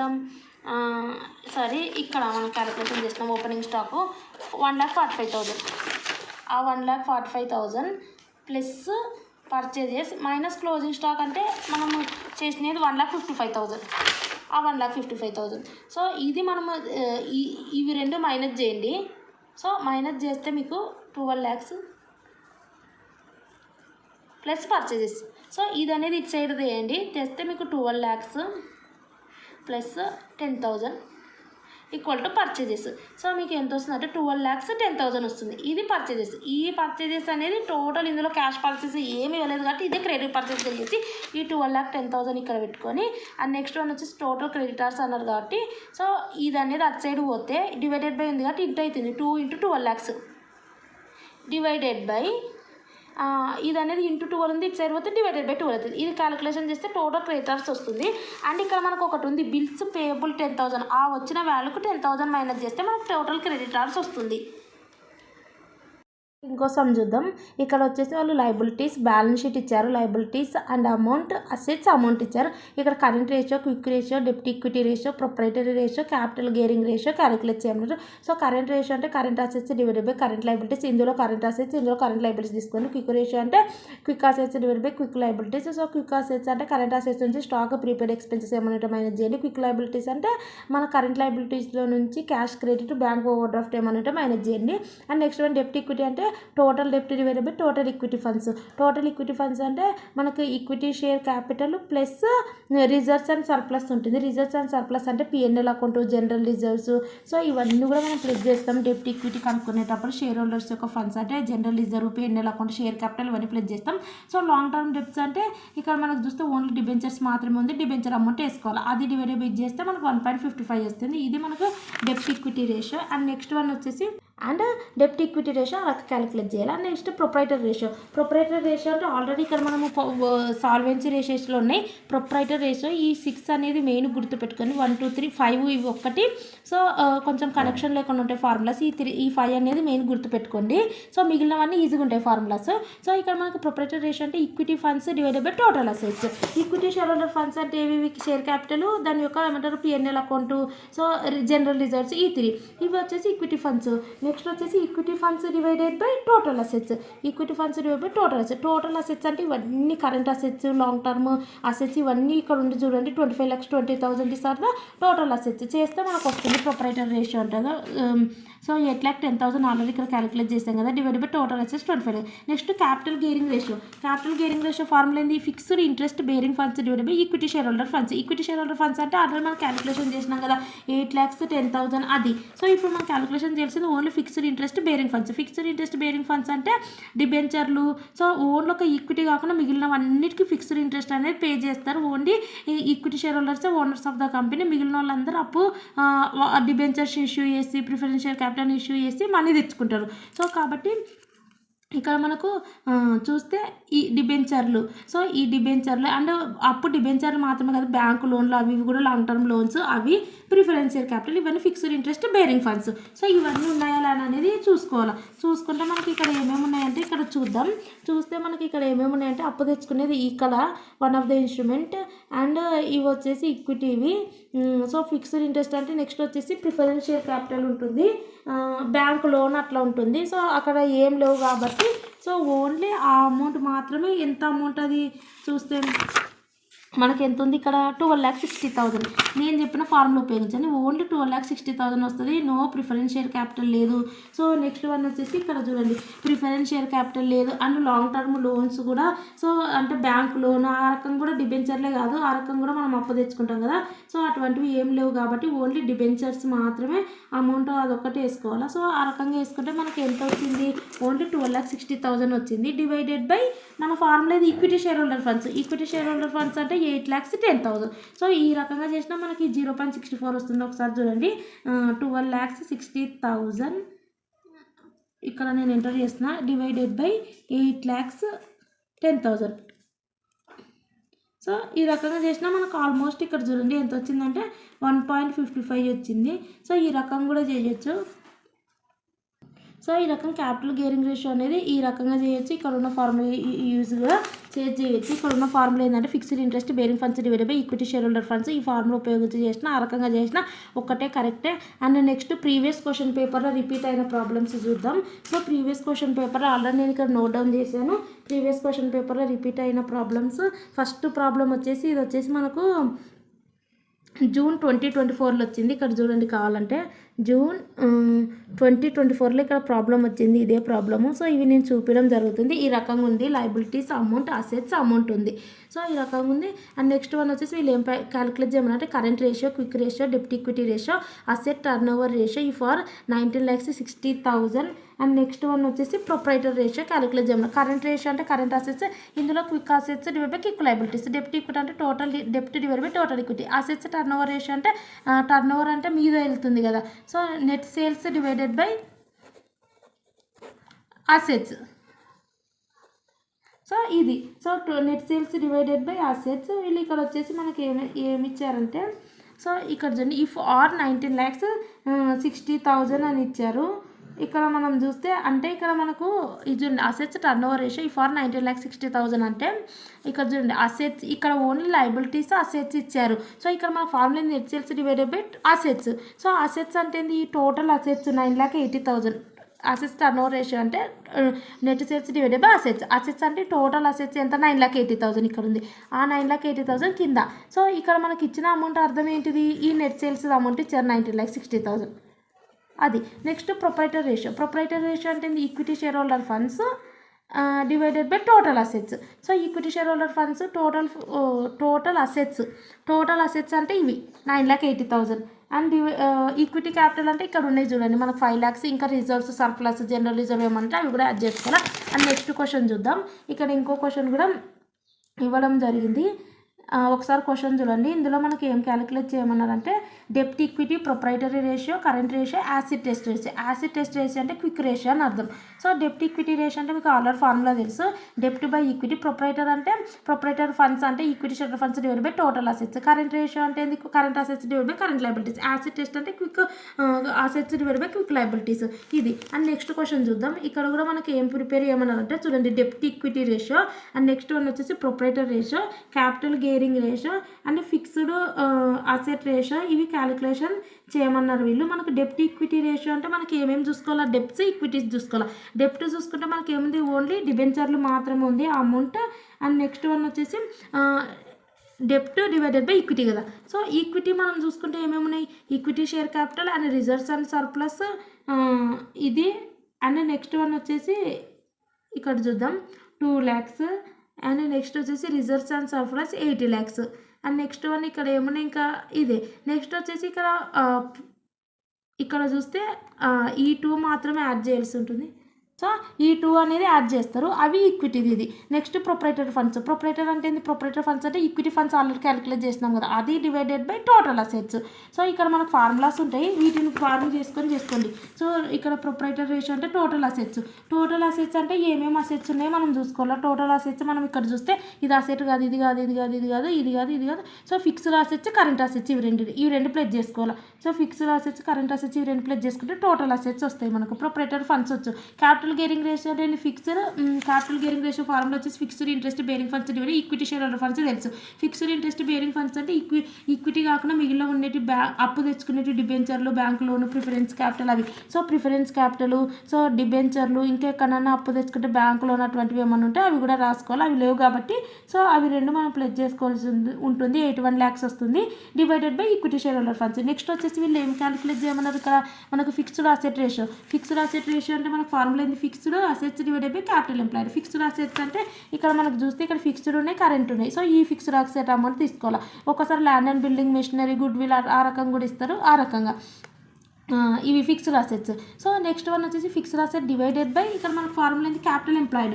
so capital employed and fixed asset divided by capital employed. So capital employed means అన్నీ వస్తాయి. సో క్యాపిటల్ ఎంప్లాయిడ్ అంటే ఈక్విటీ, ప్రిఫరెన్స్, డిబెంచర్లు అన్నీ వస్తాయి. సో ఇక్కడ మనం చూసుకుందాం. ఈక్విటీ తీసుకోండి, ప్రిఫరెన్స్ తీసుకోండి. అండ్ ఈక్విటీ అంటే మెయిన్ వచ్చేసి ఏవేవి వస్తాయి? ఈక్విటీ అంటే ఓన్లీ ఇది మాత్రమే రాదు, రిజర్వ్స్ అండ్ సర్ప్లస్ కూడా ఈక్విటీకి సంబంధించింది. ప్రిఫరెన్స్ వస్తుంది అండ్ డిబెంచర్లు వస్తాయి. సో ఇవన్నీ కలిపితేనే క్యాపిటల్ ఎంప్లాయిడ్ అంటే ఈక్విటీ, ప్రిఫరెన్స్, డిబెంచర్లు ఆ అమౌంట్. సో అవన్నీ ప్లస్ చేస్తే మీకు ఇది క్యాపిటల్ ఎంప్లాయిడ్ వస్తుంది. ఓకే, ఈ fixed asset divided by capital employed. ఈ ప్రీవియస్ క్వశ్చన్ పేపర్లో వచ్చినాయి. ఇక్కడ కూడా వీళ్ళు ఏం క్యాలిక్యులేట్ చేయమంటే gross profit, net profit, operating profit, stock turn over ratio. So ఈ ఇన్ఫర్మేషన్ ఇచ్చారు, వీటిని బట్టి క్యాలిక్యులేట్ చేయండి. అండ్ ఆన్సర్ ఎంత వచ్చిందో కామెంట్ సెక్షన్లో తెలియజేయండి. ఇక్కడ కూడా వీళ్ళు net profit, gross profit, operating ratio, return on capital employed calculate చేయమన్నారు. అండ్ వాటికి సంబంధించిన పర్టికులర్స్ అమౌంట్ అని ఇది వచ్చేసి P&L అకౌంట్ ఇచ్చారు, ఇది బ్యాలెన్స్ షీట్ ఇచ్చారు. ఓకే, ఇది P&L అకౌంట్, ఇది బ్యాలెన్స్ షీట్ ఇచ్చారు. ఇవి క్యాలిక్యులేట్ చేయండి. ఆన్సర్ ఎంత వచ్చిందో మీరు కామెంట్ సెక్షన్లో తెలియజేయండి. అండ్ నెక్స్ట్ క్వశ్చన్ చూద్దాం. నెక్స్ట్ క్వశ్చన్ వచ్చేసి ఇక్కడ కూడా మనకు P&L అకౌంట్ ఇచ్చారు. అండ్ ఇక్కడ gross profit, net profit, operating profit ratio, administrative expenses. So వీటి ఫార్ములాస్ ఏంది? Gross profit divided by sales into 100. ఇదేమో నెట్ ప్రాఫిట్ డివైడెడ్ బై ఇక్కడనే ఉన్నాయి. ఆపరేటింగ్ రేషియో అంటే operating cost divided by net sales into 100. Operating cost అంటే మనకు already formula ఏంది? Operating cost అంటే ఇక్కడ cost of goods sold plus operating expenses. Operating expenses అంటే ఈ రెండు. కాస్ట్ ఆఫ్ గూడ్స్ సోల్డ్ అంటే ఏంది? సేల్స్లో నుంచి గ్రాస్ ప్రాఫిట్ మైనస్ చేయండి, అది. నెక్స్ట్ వన్ వచ్చేసి ఆపరేటింగ్ ప్రాఫిట్ అంటే ఆపరేటింగ్ ప్రాఫిట్ ఎలా వస్తుంది? గ్రాస్ ప్రాఫిట్లో నుంచి ఆపరేటింగ్ ఎక్స్పెన్సెస్ మైనస్ చేయాలి. ఇందులో నుంచి 2,01,000 నుంచి ఇవి రెండు మైనస్ చేయండి, ఆపరేటింగ్ ప్రాఫిట్ వస్తుంది. నెక్స్ట్ వన్ వచ్చేసి అడ్మినిస్ట్రేటివ్ ఎక్స్పెన్సెస్ అంటే administrative expenses divided by net sales into 100. Administrative 20,000 divided by net sales into 100, అది. నెక్స్ట్ క్వశ్చన్ చూద్దాం. Return on capital employed, return on total assets, return on equity share holder funds అడిగినారు. So return on capital employed అంటే ఇక్కడ కింద capital employed రాసుకోవాలి, మీద net profit రాసుకోవాలి. Capital employed అంటే ఏం చెప్పినా బిఫోర్ ట్యాక్స్, ఇంట్రెస్ట్. సో వాటిని తీసుకోవాలి. సో ఇక్కడ ఫస్ట్ మాట్లాడుకున్నాం. క్యాపిటల్ ఎంప్లాయిడ్ అంటే అన్నీ కదా వచ్చేది. సో ఇక్కడ మనకు ఏమేమి ఉన్నాయో ఒకసారి చూద్దాం. క్యాపిటల్ ఎంప్లాయిడ్ వాళ్ళే చేస్తున్నారు, మొత్తం 11 lakhs అంట. సో నెట్ ప్రాఫిట్ బిఫోర్ ఏమంటారు? Interest and tax. సో అది ఒకసారి మనం చూద్దాం. నెక్స్ట్ వన్ ఇక్కడ చూస్తే మనకి ఇక్కడ నెట్ ప్రాఫిట్ బిఫోర్ ఇంట్రెస్ట్ ట్యాక్స్ల కంటే ముందు రావాలి. ఇక్కడ మనం చూస్తే నెట్ ప్రాఫిట్ ఆఫ్టర్ ట్యాక్స్ అని ఇచ్చింది 1,50,000. ఈ 1,50,000 ఏంది? ఇది నెట్ ప్రాఫిట్. ఇక్కడ మనకు ఉన్నాయి చూడండి ఫార్ములాస్. క్యాపిటల్ ఎంప్లాయిడ్ అంటే బిఫోర్ ఇంట్రెస్ట్ అండ్ ట్యాక్స్. ఇక్కడ చూస్తే మనకు ఆఫ్టర్ ట్యాక్స్ ఇచ్చినారు. సో ఆఫ్టర్ ట్యాక్స్ ఇచ్చినారు అంటే అర్థమైంది ట్యాక్స్ కట్ అయినాక ఇచ్చినారు. కాబట్టి మనం ఈ 1,50,000కి ప్లస్ ట్యాక్స్ ప్లస్ ఇంట్రెస్ట్ రెండు ప్లస్ చేయాలి. కానీ ట్యాక్స్ అమౌంట్ ఉందా ఇక్కడ? లేదు, నిల్లు. సో ఇంట్రెస్ట్ ఉందా? ఇక్కడ ఉంది 23,500. ఆ 23,500 ప్లస్ చేయాలి.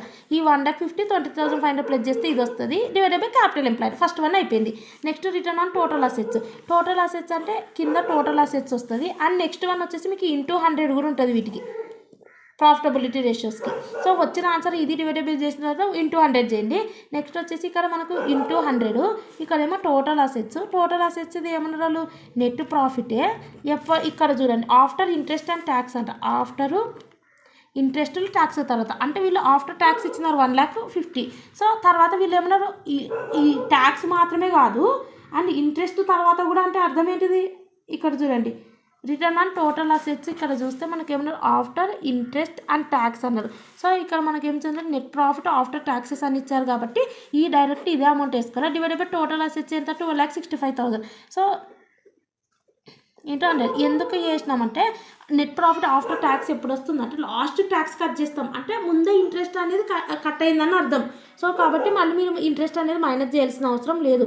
ట్యాక్స్లు కట్ అయిందంటే అదకంటే ముందే ఇంట్రెస్ట్ కట్ అయిందని అర్థం. కట్ అయింది కాబట్టి ఇది కట్ కావద్దు కాబట్టి ఇక్కడ క్యాపిటల్ ఎంప్లాయిడ్లో ప్లస్ చేసుకుందాం 23,500 ఫస్ట్ దాంట్లో క్యాపిటల్ ఎంప్లాయిడ్లో. ఓకే ఇక్కడ చేయలేదు. నెక్స్ట్ ఏంది return on equity share holder funds. Formula ఏంది ఈక్విటీ షేర్ హోల్డర్స్కి ఇది ఈక్విటీ షేర్ హోల్డర్ ఫండ్స్. ఇక్కడ net profit after interest tax preference share dividend. ఇదంటే అర్థమైంది ఆల్రెడీ ఇంట్రెస్ట్ ట్యాక్స్ కట్ అయింది కాబట్టి క్యాపిటల్ ఎంప్లాయిడ్లో మనము అది ఈ ఇంట్రెస్ట్ అనేది ప్లస్ చేసుకున్నాం. సో ఇక్కడ మనకి ఏం కావాలా ఇంట్రెస్ట్ ట్యాక్స్లు ప్రిఫరెన్స్ షేర్ డివిడెండ్ తర్వాత అన్నారు. సో అంటే ఇక్కడ మనం చూస్తే చూడండి ఇది 1,50,000 ఉంది. ఈ 1,50,000 ఏంది ఆల్రెడీ ట్యాక్స్ కట్ అయిందంటే ఇంట్రెస్ట్ కూడా కట్ అయినట్టే. సో నెక్స్ట్ ఒక డివిడెంట్ ఒకటి మనం మైనస్ చేయాలి.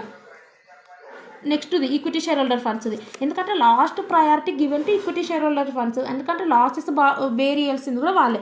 సో ప్రిఫరెన్స్ షేర్ డివిడెంట్ ఇక్కడ ఉంది 16,000.